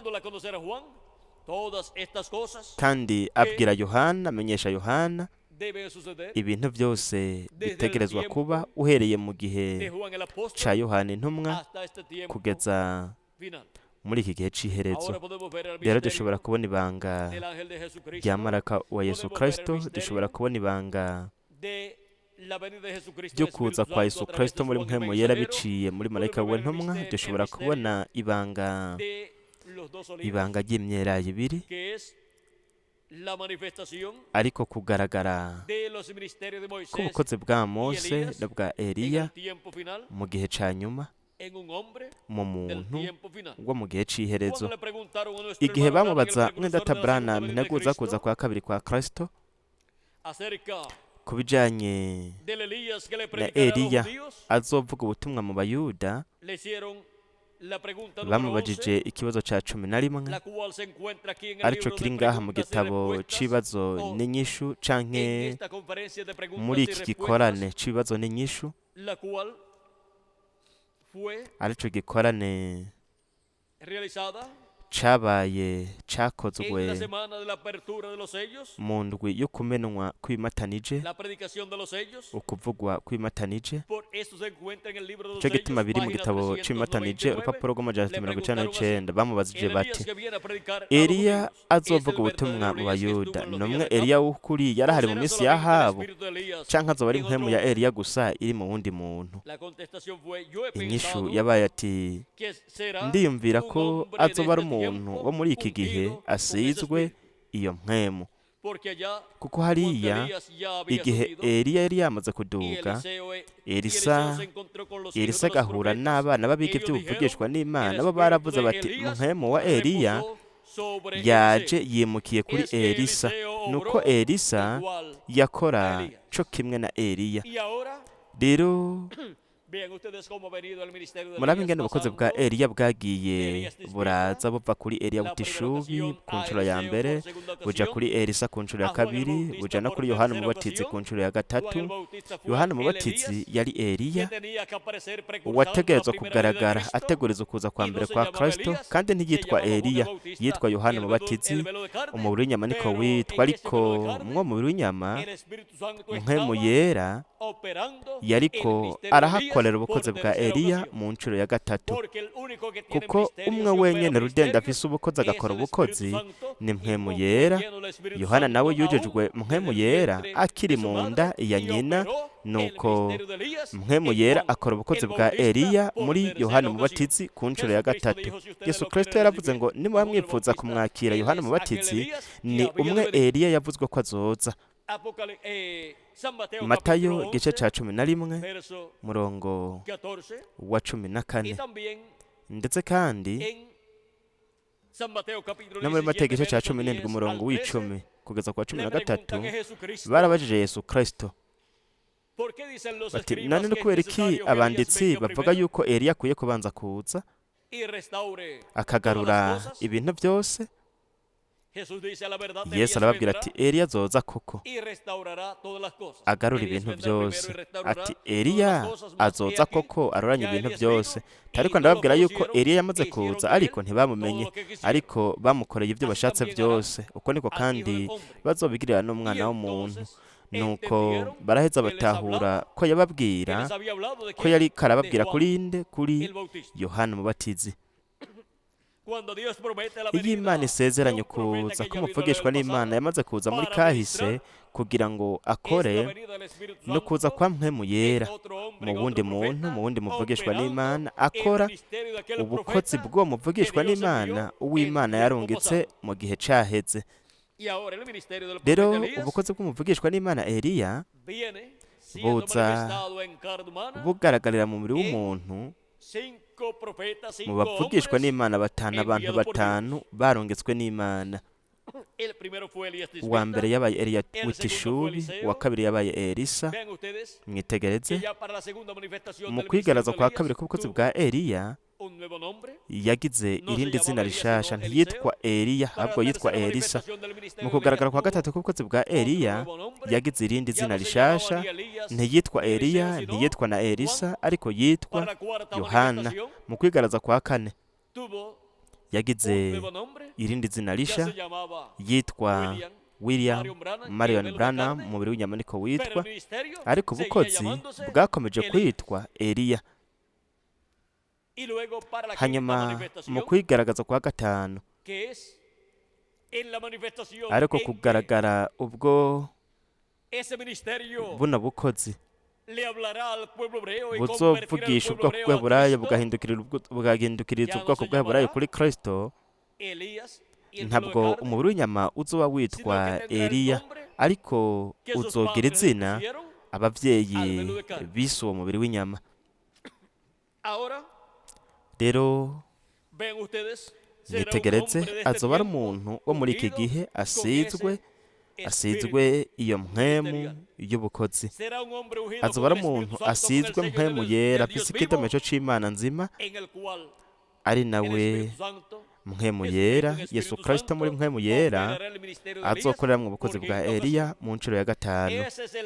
Uwo niwe marayika yazaniye Yohana guhishurirwa kw'igitabo c'ivyahishuwe Yohana, ari nawe azoba agaragariye mu bukozi bwa Eliya mu nshuro ya gatanu, ndetse kandi azoba ariko agaragariza ubukozi bwa Mose mu nshuro ya kabiri, azogaragaza kandi n'ubukozi bwa Yesu mu nshuro ya kabiri, kuko muri we hazoba hari mpwemu yera. Yesu Kristo muri mpwemu yera akora ubwo bukozi, ari bwo bukozi bwasezeranijwe ko buzogaragara ku munsi wa nyuma. Byarasezeranijwe ukuza kwa Yesu, harasezeranijwe no kuza kwa Eliya, harasezeranijwe kandi no kuza kwa Mose, uko no kuza k'umwana w'umuntu azananye n'abamarayika biwe. Ibyo nivyo byasezeranijwe, kandi ibyo nivyo mpwemu yera Yesu Kristo muri mpwemu yera azoba ariko arashitsa ku munsi wa nyuma, akora ubwo bukozi buhambaye butatu, abukorera mu muntu wo muri iki gihe c'iherezo, ari we azoba ari marayika w'umwami Yesu Kristo, kandi biciye muri we azoba ariko avugisha ishengero ry'iwe bwa mbere na mbere, hanyuma aganiriza avugisha ubwoko bw'Abaheburayo. Rero dushobora kubona ibanga ryo kuza k'umwana w'umuntu azananye n'abamarayika biwe. Dushobora kubona ibanga ryo kuza kwa Yesu Kristo muri mpwemu yera, aje mu mubiri w'umuntu ku munsi wa nyuma nk'ugendera ku farasi y'igitare mu Byahishuwe 19, ndetse kandi nka marayika w'inkomezi amanuka ava mu ijuru ku munsi wa nyuma. Niki integuza kuza kwa kabiri kwa Kristo yavuze ko azoba ari ukuza kugendera ku farasi y'igitare yo mu Byahishuwe 19. Murabe mu butumwa bw'imatanije mu gitabo cy'imatanije mu Gisipanyoro, aratubwira ku rupapuro rw'134 avuga uku Revera William Branham integuza kuza kwa kabiri kwa Kristo. Eliya yategereza kuza ateguriza kuza kwa kabiri kwa Kristo, Eliya wa kane. Murabe rero ico yavuze ku rupapuro rw'134 mu gitabo cy'imatanije. Yaravuze ngo mwitegereze igihe uyu mpwemu yera azogera ubwo yambara umubiri, uyu ari muri twebwe mu buryo bwa mpwemu yera, niyagera ubwo yambara umubiri muri Yesu Kristo, nuko rero natwe tuzomwimika nk'umwami w'abami n'uganza abaganza. Hanyuma mu gitabo cy'imatanije mu Gisipanyoro urupapuro rw'277 asenga yaravuze ati turasaba ko mpwemu yera aza ubunyene bwiwe ugendera ku farasi y'igitare by'ukuri. Mbega ugendera ku farasi y'igitare by'ukuri ninde? Ni mpwemu yera. Mu gihe mpwemu wiwe, mpwemu wa Kristo, agihanganya na Antikristo, nawe ahamagare abiwe. Rero ku rupapuro rw'256 mu gitabo cy'imatanije mu Gisipanyoro, murabe ico avuga ku bijanye no kuza kugendera ku farasi y'igitare mu Byahishuwe 19, ariko kuza kwa mpwemu yera. Murabe ingene mpwemu yera azoza ku munsi wa nyuma agaragaye. Urupapuro rw'156 mu gitabo cy'imatanije mu Gisipanyoro havuga ngo ariko igihe umwami wacu azogaragara ku isi, azoza agendera ku farasi yera nk'urubura, kandi azoba ari Emanuweli mu mwuzuro, ijambo ry'Imana ryambaye umubiri mu muntu. Mu gihe abahungu n'abakobwa b'Imana bazobona uno muntu, uyu mubiri w'inyama, bazoba babonye jambo, bazoba babonye ijambo ry'Imana, jambo w'Imana, ijambo ry'Imana ryambaye umubiri mu muntu. Mw'uwo muntu azorungika ku munsi wa nyuma afise ikidomesho c'Imana nzima. Ikidomesho c'Imana nzima ni mpwemu yera. Aho niho rero mpwemu yera azobonerwa yambaye umubiri. Aho niho hazobonerwa jambo aje mu mubiri w'umuntu ku munsi wa nyuma.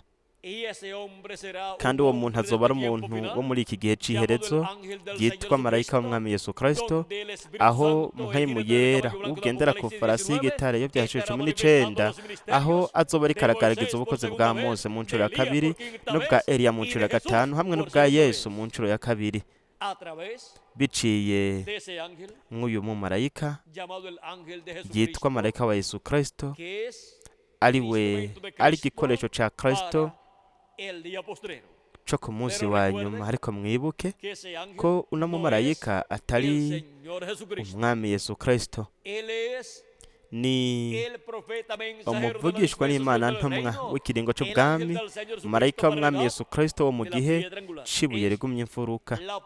Ni ku ncuro ya mbere aho Yesu Kristo arungikira ishengero ryiwe umuvugishwa n'Imana ntumwa w'ikiringo.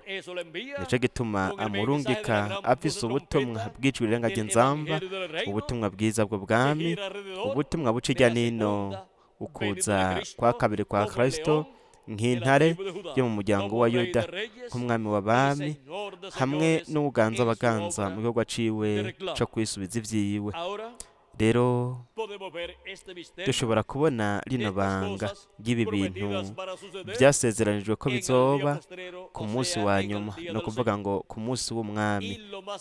kandi igikomeye gihambaye cyasezeranijwe ko kizoba muri iki gihe cy'iherezo ni ukuza k'umwana w'umuntu azananye n'abamarayika biwe, nk'uko byahanuwe byavugishijwe mu isezerano rya kera hamwe no mu isezerano rishya naho. kandi n'umumarayika wa Yesu Kristo igihe yaha Yohana intumwa uguhishurirwa ko ibyahishuwe yavugishijwe, yahanuye ku kuza kwa kabiri kwa Kristo. yavugishijwe mu byahishuwe igice cya mbere, mu byahishuwe igice cy'indwi, no mu byahishuwe igice cy'icumi, mu byahishuwe igice cya 14, mu byahishuwe igice cya 19. muri ibyo bibanza byose yahanuye, yavugishijwe ku kuza k'umwami, ku kuza k'umwana w'umuntu. yavugishijwe mw'ubwo buryo bw'ibishushanyo kugira ngo ku munsi wa nyuma hazoshitswe buno butumwa bwose bw'ubuvugishwa bwo kuza kwa kabiri kwa Kristo, nuko hamenyekanira ibanga rivugwa nande, rivugwa na marayika w'umwami Yesu Kristo.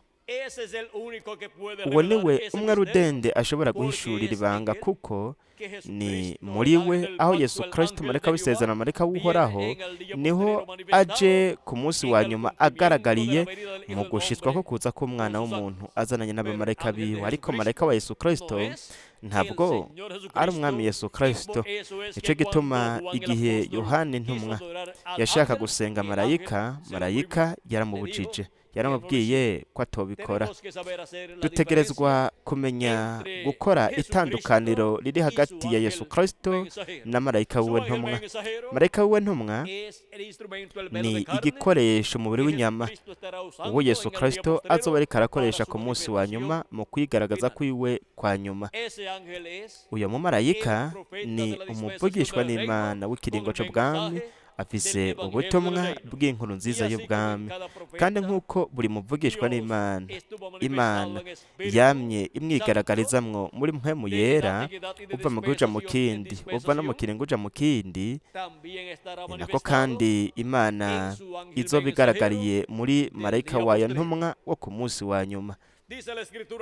ibyanditswe bivuga ko Imana yavuze biciye mu bavugishwa nayo muri kahise, ivugisha ubwoko bw'Abaheburayo, Zakariya igice cy'indwi murongo wa 11 na 12, ndetse n'Abaheburayo igice cya mbere murongo wa mbere n'uwa kabiri. hanyuma kandi yari iri muri Yesu, Imana yigaragaje mu mubiri w'umuntu mwuzuro wose, ivugisha ubwoko bw'Abaheburayo biciye muri Yesu, yavuze biciye mu mubiri w'inyama. muri iki gihe cy'iherezo naho turabona yuko Imana muri mpwemu yera, Yesu Kristo muri mpwemu yera, yavuze biciye mu bamarayika biwe ntumwa, uva mu gihugu uja mu kindi. ku munsi wa nyuma naho azokwigaragariza muri marayika wiwe ntumwa w'igihe cy'ibireko bizifuruka, marayika wa Yesu Kristo, kandi azoba ariko aratubwira ibi bintu byose bitegerezwa kubaho vuba. azoba ariko araduhishurira, bityo rero ubuvugishwa buhwanye n'umunsi wa nyuma, ari nabwo buvugishwa buri mu migani, ndetse kandi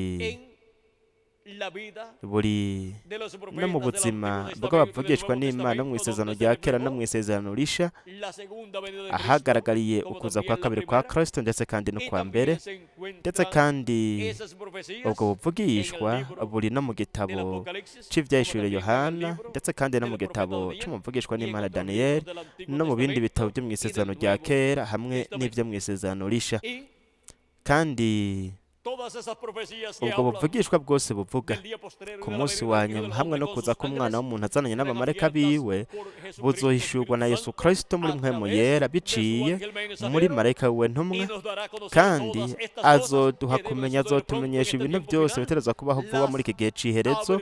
azobihishura, nuko tuzobitahura, kandi tuzoshobora gutahura bityo ibanga ryo kuza k'umwana w'umuntu azananye n'abamarayika biwe muri iki gihe cy'iherezo. kuko abagize ubwenge bazotahura, niko Imana yavuze biciye mu mvugishwa n'Imana Daniyeli. rero hemos visto turabonye el misterio de las cosas que deben ibanga suceder pronto, ry'ibintu bitegerezwa kubaho vuba, y hemos visto cuál kandi es la más turabonye importante de todas, que es n'ikintu ngirakamaro cyane kurusha ibindi byose, ariko kuza k'umwana w'umuntu azananye n'abamarayika biwe, ni ukuvuga ukuza kwa Kristo ku munsi wa nyuma, ni ukuvuga ukuza kwa kabiri kwa Kristo. y hemos Kandi visto que ese misterio al ser turabonye abierto yuko iri banga mu es la guhishurwa, cosa más sencilla turabonye ko ari que ikintu uno coroshe cyane pudiera giciye bugufi imaginarse. kurusha uko umuntu Nadie yoshobora se kubyiyumvira. Nta n'umwe que sería una yiyumviriye cosa tan ko sencilla. azoba ari ikintu Pero el coroshe precursor de la cyane, segunda ariko venida de integuza Cristo kuza kwa dijo kabiri kwa Kristo que yaravuze si no vigilábamos, ko tutagabye nos iba a pasar por encima, ko kizoduca porque el hejuru cumplimiento tutazokimenya, del kuko séptimo gushitswa sello kw'ikimatanije de la venida c'indwi, del ángel fuerte que ukuza desciende kw'amarayika del y'inkomeza cielo, amanuka ava de mu la ijuru, venida del jinete del ukuza caballo kugendera blanco, ku farasi Apocalipsis y'igitare, iyo 19, de la byahishije cumi venida del ángel n'icenda, que era diferente ukuza a los kwa marayika demás, aratandukanye sería una n'abandi, cosa tan sencilla azoba ari ikintu giciye bugufi que cyane lo pasaríamos por kugeza alto ubwo si no coduca hejuru vigilábamos. mu gihe tutogaba kugira ngo tubone ukuza kwiwe. Por eso Nico gituma él profetizó yahanuye, yavugishijwe ingene ukuza kwiwe kuzomera. Yavuze ko ukuza kwiwe, la yavuze ko azoba ari ijambo ryambaye umubiri mu muntu. Él dijo que su venida sería, Yavuze ko ukuza kwiwe azoba ari ukuza k'umumarayika w'inkomeza amanuka ava mu ijuru, y eso sería kandi el mensajero iyo azoba ari intumwa ya Isirayeli ije, y viniendo por el pueblo hebreo, pero kandi cuando la iglesia izo gentil bice ku está bwoko aquí sobre la bw'Eheburayo, tierra ariko kubera ko todavía, ishengero ryiwe entonces rikiri vendría ngaha ku por isi, su iglesia nuko gentil. rero azoza ku ishengero ryiwe ry'abanyamahanga, Tanto el kandi mensajero azoba a su ari iglesia intumwa gentil y'ishengero como ry'abanyamahanga al pueblo ndetse hebreo. n'ubwoko bw'Abaheburayo. Y es Cristo el que Kandi viene ni en el día Kristo posterior niwe aje ku manifestado munsi en wa el Espíritu nyuma Santo, agaragariye su muri ángel mpwemu yera, muri mensajero, marayika we dándonos a ntumwa, conocer todas estas ariko cosas aratumenyesha y ibintu mostrándonos byose, el kandi misterio de su anatwereka venida ibanga a su ryo iglesia, kuza la edad de la kwiwe piedra ku angular, ishengero ryiwe mu y gihe su cyo rikomeza misterio, ifuruka, y el hamwe misterio de su n'ibanga venida ryiwe, ibanga al ryo pueblo kuza hebreo kwiwe ku bwoko en el día bw'Eheburayo posterior. ku munsi wa nyuma. Así es que la iglesia de Jesucristo Nuko ishengero rya Yesu Kristo conocerá el misterio de rizomenya su venida ibanga ryo kuza antes kwiwe que lo imbere conozca y'uko el pueblo hebreo. bazorimenya Pero el pueblo Abaheburayo. hebreo Ariko ubwoko bw'Eheburayo, está esperando Abaheburayo la venida del barindiriye Mesías, ukuza la kwa venida Mesi, del y'ukuza rey de Israel, k'umwami wa Isirayeli, y lo que él está esperando kandi es ico barindiriye ni la venida ukuza del ángel del pacto del kwa marayika ángel de w'isezerano, Jehová, marayika w'uhoraho manifestado en carne humana agaragariye mu en mubiri un w'umuntu, hombre mu de este muntu tiempo final. wo muri iki gihe c'iherezo. Eso es lo que está esperando, Ivyo nivyo el pueblo hebreo, barindiriye cuando lo vea, Abaheburayo, kandi nibamubona y Dios le abre el entendimiento Imana ikabungura por medio ubwenge de la predicación biciye mu kuvugwa del evangelio del reino. k'ubutumwa bwiza bw'ubwami. El pueblo hebreo dirá, Ihanga ry'Abaheburayo, Abaheburayo bazovuga Este bati, uyu al que nosotros niwe twebwe estamos esperando, twari turindiriye miles de años esperando imyaka myinshi su venida. barindiriye kuza Pero vean kwiwe. ustedes, él vino Ariko 2000 años mwitegereze, atrás, yaraje mu myaka 2000 manifestado en iheze, carne humana en un agaragara verbo mu de mubiri carne w'umuntu, llamado mu w'inyama Jesús, witwa y lo Yesu, baramwanka. Para el día posterior vendrá el Espíritu Ku Santo, munsi wa nyuma, el ángel del pacto mpwemu manifestado en carne yarazoza, marayika humana, w'isezerano agaragariye mu mubiri w'umuntu, mu mubiri w'inyama witwa marayika del Señor Jesucristo. w'umwami Yesu Kristo. Y Kandi el pueblo hebreo verá ihanga esa ry'Abaheburayo manifestación bazobona uko kugaragara de Jesucristo kwa en Yesu Espíritu Kristo Santo muri a mpwemu través de yera su biciye ángel muri mensajero, marayika we y ntumwa, lo recibirán. kandi bazomwakira, Lo verán bazomubona viniendo aje a Cristo Kristo manifestado en su ángel mensajero agaragariye muri marayika we como ntumwa, el Hijo del Hombre, nk'umwana w'umuntu n'umwana wa Dawidi, como Rey de Reyes nk'umwami y w'abami, Señor de Señores, hamwe n'uganza abaganza mu gikorwa ciwe de reclamo. co kwisubiza Pero el ángel de ivyiwe. Jesucristo Ariko marayika wa Yesu no Kristo es ntabwo El Señor Jesucristo, ari umwami Él Yesu solamente Kristo, we es gusa ni su instrumento. igikoresho ciwe. Y por eso es Nico que gituma la promesa isezerano dada por Cristo ryasezeranwe na en Kristo Apocalipsis mu byaheshuwe igice 3, ca gatatu verso 21, umurongo wa 21, donde dice, ahavuga hati, al que venciere, uwunesha yo le daré que se siente conmigo nzomuha en mi kwicarana trono, nanje ku ntebe yanje así y'ubwami, como yo he vencido nk'uko nanje y me he nanesheje sentado con mi nkicarana na Padre data en su trono. ku ntebe yiwe. Se sentó yicaye ku ntebe y'ubwami ya data igihe yaduga mu ijuru yanesheje, amaze kuzuka akamara ngaha ku isi iminsi 40 ari kumwe n'abigishwa biwe. Yicaye iburyo bw'Imana mu ijuru ku ntebe y'ubwami y'Imana, kandi ibyo nibyo Kristo azogirira uwunesha, azoba yarose intsinzi ku munsi wa nyuma, mu gihe c'iherezo, mu gihe cibuye rigumye imfuruka hamwe n'ikiringo c'ubwami. Azokwicarana na Kristo ku ntebe yiwe y'ubwami. Kandi intebe y'ubwami ya Yesu ni iyihe? Intebe y'ubwami ya Yesu si intebe y'ubwami iri mu ijuru, kuko intebe y'ubwami iri mu ijuru ni intebe y'ubwami ya data. Intebe y'ubwami ya Yesu ni intebe y'ubwami umumarayika mukuru Gaburiyeli yavuze ko data Kuw'Imana azomuha. Iyo niyo ntebe ya Dawidi,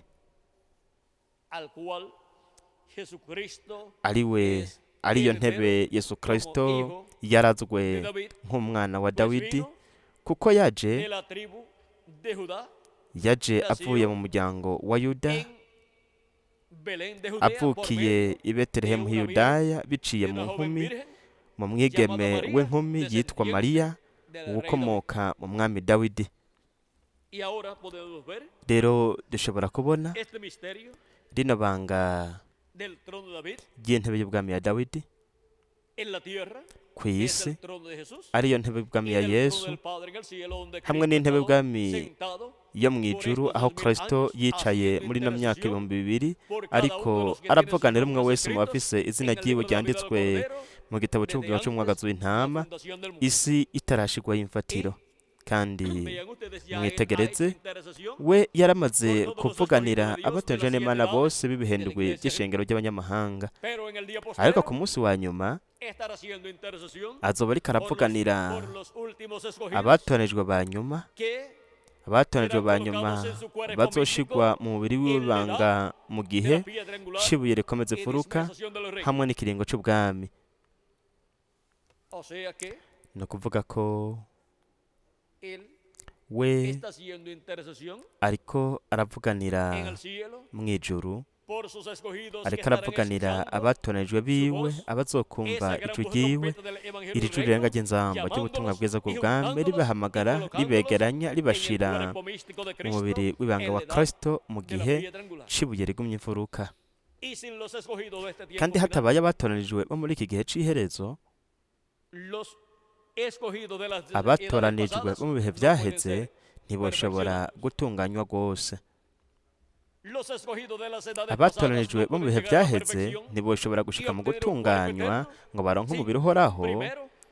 Ubwa mbere abatoranijwe bo mu gihe cy'ibiri komeze furuka batabanje guhamagagwa ngo begeranwe bashigwe mu banga wa Kristo. Kristo aravuganira abatoranijwe biwe kugeza hinjiye uwa nyuma mu batoranijwe n'Imana, ari we yegukira, ari uwo mu banga wa Kristo mu ntambuko y'igihe cy'ibiri komeze furuka. Ubu hasigaye bake cyane batarahamagagwa ngo begeranwe. None bari he abatoranijwe n'Imana bo ku munsi wa nyuma bazohamagagwa bakegeranwa bagashirwa mu gihe cy'ibiri komeze furuka mu banga wa Kristo? Turi hano, kandi n'ubu haracabura bamwe bataraza, kandi bazoza, kuko ubutumwa bw'ijwi rirenga ry'inzamba buzobashikira, ububahamagara bukabegeranya kuri uno munsi wa nyuma. Kandi nk'uko natwe bwaduhamagaye bukatwegeranya, ubutumwa bw'ijwi rirenga ry'inzamba, ubutumwa bwiza bw'ubwami buzobahamagara bubegeranye nabo nyene, kandi hazokuzura igitigiri c'abatoranijwe n'Imana kuri uno munsi wa nyuma. Kristo azotuvuganira, avuganire uwa nyuma mu batoranijwe n'Imana, kandi uwa nyuma mu batoranijwe n'Imana niyashika nawe nyene akamuvuganira, azorangiza igihugu ciwe co kutuvuganira mu ijuru, nuko azova ku ntebe y'ubwami ya data kugira ngo yisubize intebe yiwe, intebe y'ubwami ya Dawidi, hanyuma yicare ku ntebe y'ubwami ya Dawidi, yisubize kandi n'ishengero ryiwe ryo yacunguje amaraso yiwe, aryisubize, hanyuma arizane mu bugingo budashira, bafise imibiri ihoraho, bapfuye bizera Kristo bazutse, natwe bakiri bazima twahinduwe, hanyuma twinjire mu bihe bidashira dufise umubiri uhoraho. rero dushobora kubona ano mabanga y'ibintu bitegerezwa kubaho vuba muri iki gihe cy'iherezo, ari nabyo ibyinshi biriko biraba, kandi Imana iriko irahamagara yegeranya abatoranijwe muri iki gihe cy'iherezo n'ijuru rirenga ry'inzamba ry'ubutumwa bwiza bw'ubwami nk'uko yabisezeranye. Rero murabe ico integuza kuza kwa kabiri kwa Kristo yavuze ku rupapuro rwa 47 mu gitabo c'imirongo mu Gisipanyolo. Ubu turiko turagenda dusa n'abasozera, haravuga ngo natwe bakiri bazima abazoba basigaye kuza kukuza k'umwami ntituzokwitangira imbere abasinziriye, abo b'agaciro bashingishije intahe yabo amaraso, ntabwo tuzokwitangira imbere abasinziriye, kuko inzamba izovuga ikintu kice kiba, ico kintu c'ubutumwa bwiza kizovuga itangazo ryo kuza kwiwe. Ico kintu c'ubutumwa bwiza ariyo nzamba y'ubutumwa bwiza bw'ubwami kizovuga iki?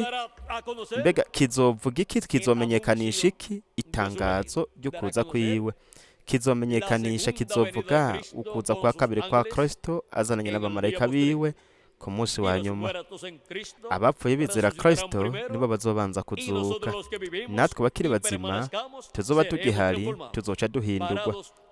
Duhagaze uku tuzumva impinduka, umushatsi w'imvi uzogenda, iminkanyari izohera, duhindurwe mu kanya gato, mu kanya nk'ako gukubita ingohe, hanyuma dusanganire abakundwa bacu ubwa mbere.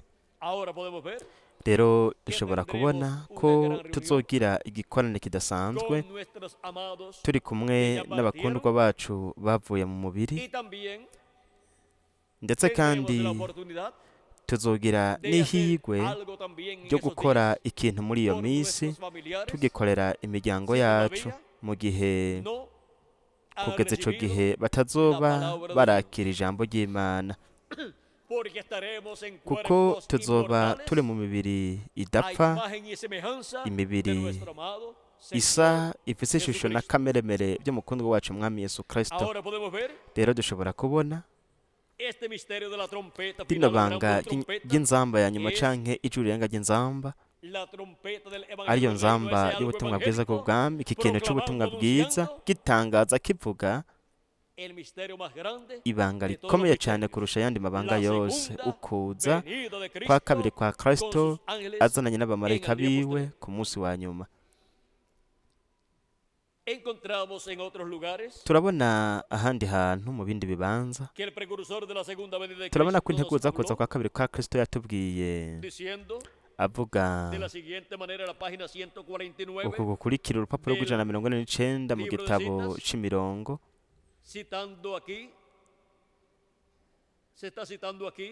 Byavuzwe ngaha mu butumwa bwitwa kumugirira isoni, urupapuro rwa 38, haravuga ngo mwibuke yuko abazoba bakiri bazima basigaye batazokwitanga imbere basinziriye, kuko inzamba y'Imana, iyo nzamba ya nyuma ya gatandatu yaje kuvuga. Iyo nzamba ya nyuma rero hamwe n'ikimatanije ca nyuma azoba ari kuza k'umwami. Iyo nzamba ya nyuma yo mu Vyahishuriwe igice ca 11 umurongo wa 15 ni iki? Ni ukuza k'umwami. Ni ukuvuga yuko ico ari cyo ikimatanije cindwe kw'ishengero ry'abanyamahanga, ari cyo ari kuza k'umwami, ni inzamba y'indwi ku bwoko bw'Eheburayo. Inzamba y'indwi ku bwoko bw'Eheburayo ni iki? Ni ukuza k'umwami. Kandi ikimatanije cindwe kw'ishengero ry'abanyamahanga ni ukuza k'umwami. Kandi iyo nzamba ya nyuma hamwe n'ikimatanije ca nyuma azoba ari kuza k'umwami, izovuga bapfuye bizera Kristo nibo bazobanza kuzuka, bararuhutse gusa kugeza ico gihe. No ku rupapuro rw'130 mu gitabo c'imatanije canke muri iki gitabo c'imirongo, aha yari karavuga ubutumwa bwitwa ngo ibigega byatobotse, urupapuro rwa 33 na 35 havuga ngo akarongo ka 11:64 haravuga ngo mwibuke yuko twebwe abakiri bazima tuzoba dusigaye tutazokwitangira imbere abasinziriye kuko inzamba y'Imana iyi nzamba ya nyuma ya gatandatu yarahejeje kuvuga. Iyo nzamba ya nyuma rero nk'ikimatanije ca nyuma azoba ari ukuza k'umwami, izovuga, izosamirana. Abapfuye bizera Kristo nibo bazobanza kuzuka. Aha dushobora kubona icyo ari cyo inzamba y'indwi ku bwoko bw'Aburayo n'icyo ari cyo ikimatanije c'indwi ku ishengero ry'abanyamahanga. Nico kimwe no kuza k'umwami ku ishengero ry'abanyamahanga nk'ikimatanije c'indwi. Kandi ikimatanije c'indwi nindagifise ku rupapuro rw'amajana 69 mu gitabo c'imatanije. Murabe ugufise ikimatanije c'indwi. Urupapuro rw'amajana 469 mu gitabo c'imatanije haravuga ngo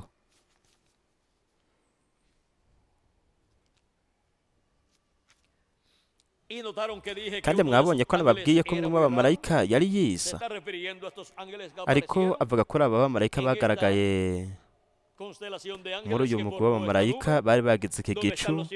Hari abamarayika ndwi b'ibihendwi by'ishengero ari aba bashushanya ubwanwa bw'umwami, hamwe n'amarayika aratandukanye n'abandi ari wari uyu ashushanya umushatsi wera w'umwami canke perike yera y'umwami, inkofero yera y'umwami, kandi niyo yamugira nk'umucamanza w'isi yose. Kandi mwabonye ko nababwiye ko umwe w'abamarayika yari yisa yinyeretse atandukanye n'abandi, ariko avuga kuri uyu mumarayika ari hano. Bari mu mugwi wa batatu muri buri ruhande n'umwe hejuru, kandi uwari ari iruhande rwanje mparuye mva ibumoso ngana iburyo, uyo yari kuba umumarayika w'indwi. We yarakayangana cyane, kandi kuri jewe yari afise ico asobanura kurusha abandi. Nababwiye yuko yari yafoye igikiriza, kandi yariko araguruka agana mu burasirazuba. Nababwiye kandi ko yandugije, yanzamuye. Ninde yadugije? Mwene Data Branham akamushira muri uno mugwi w'abamarayika muri iki gicu. Yari marayika aratandukanye n'abandi, ari we ari ngaha. Rero nguyu niwe yari afise ikimatanije c'indwi, arico namanye nk'ikibazo mu vyiyumviro vyanje ubuzima bwanje bwose. Ibindi bimatanije vyari bifise ico bisobanura kuri jewe n'ivyo, ariko mwe ntimwokwibaza ico casobanura iki c'indwi. Rero murabe umumarayika afise ikimatanije c'indwi ni uyu mumarayika atandukanye n'abandi kuko atari umumarayika w'ibihendwi by'ishengero ry'abanyamahanga, ariko ni marayika ku munsi wa nyuma azoza agaragariye mu mubiri w'umuntu, muri marayika wa Yesu ashitsa ikimatanije c'indwi. Ni ukuvuga ko ikimatanije c'indwi kizogaragarizwa mu mubiri w'umuntu ngaha ku isi, nk'uko kandi n'inzamba y'indwi, kandi ibyo byose bizoba ari ukuza k'umwami, biriko biragaragazwa bishitswe bwa mbere na mbere ku ishengero rya Yesu Kristo, hanyuma mu bwoko bw'Abaheburayo. Rero murabe, murabona ko muri marayika w'umwami Yesu Kristo hazoba hagaragariye mu mubiri w'umuntu uyu mumarayika aratandukanye n'abandi, ari wafise ikimatanije c'indwi. Rero turabonye ibanga ry'ikimatanije c'indwi, twabonye ibanga ry'uyu mumarayika amanuka ava mu ijuru. Uyu mumarayika yaratandukanye n'abandi, kandi twabonye ko ibanga ryo kuza kuno mumarayika ari ukuza k'uyu mumarayika ari mu mubiri w'umuntu, muri marayika ntumwa w'umwami Yesu Kristo. Kandi ico ni ikimatanije c'indwi ku ishengero ry'abanyamahanga, hamwe n'inzamba y'indwi ku ihanga ry'Abaheburayo. Kandi biciye mw'uku kwigaragaza, mw'uku kugaragara kwa Kristo, kwa marayika aratandukanye n'abandi, agaragarira muri marayika w'intumwa, hazomenyekanira ibanga rikomeye rihambaye. Kandi abatorejwe n'Imana nabo bakira marayika atandukanye n'abandi, ari we abazanira ijambo biciye muri marayika w'intumwa, biciye mu mubiri w'umuntu, hanyuma ubwoko bw'Aburayo nabwo buzomwakira, nabo azobashira ijambo ry'ubutumwa bwiza bw'ubwami biciye mu mubiri w'umuntu, biciye muri marayika wiwe ntumwa.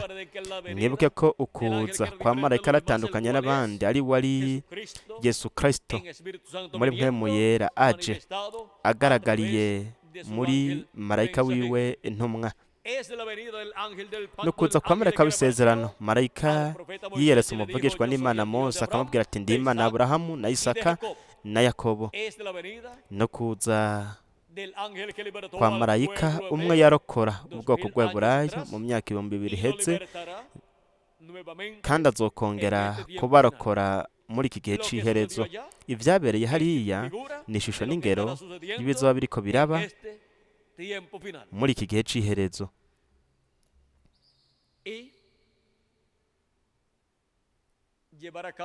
Kandi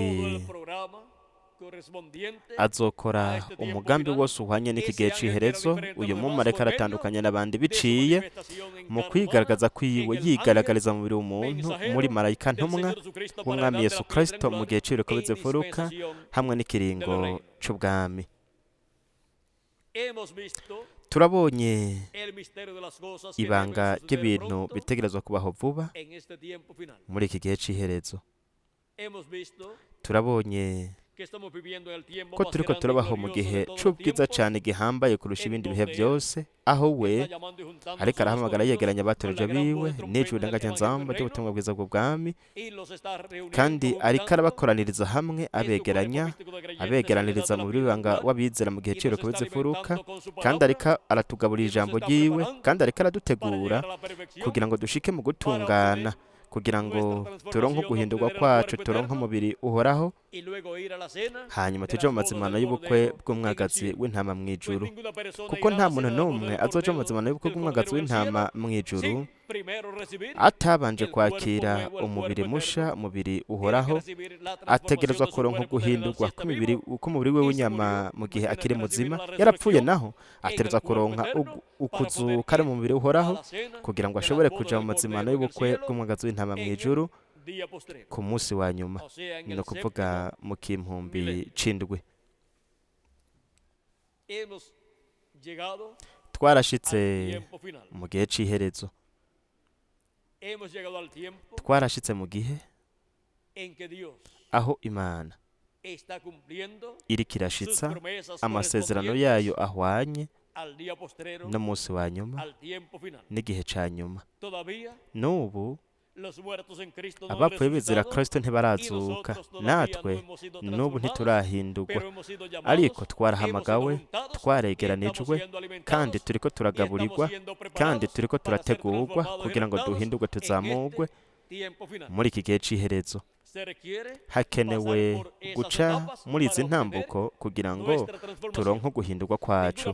Nta muntu n'umwe yoshobora guhindurwa atumvise ijuru ry'ingabyanzamba ngo rimuhamagare, rimwegeranye, ryegeranye abatoranijwe.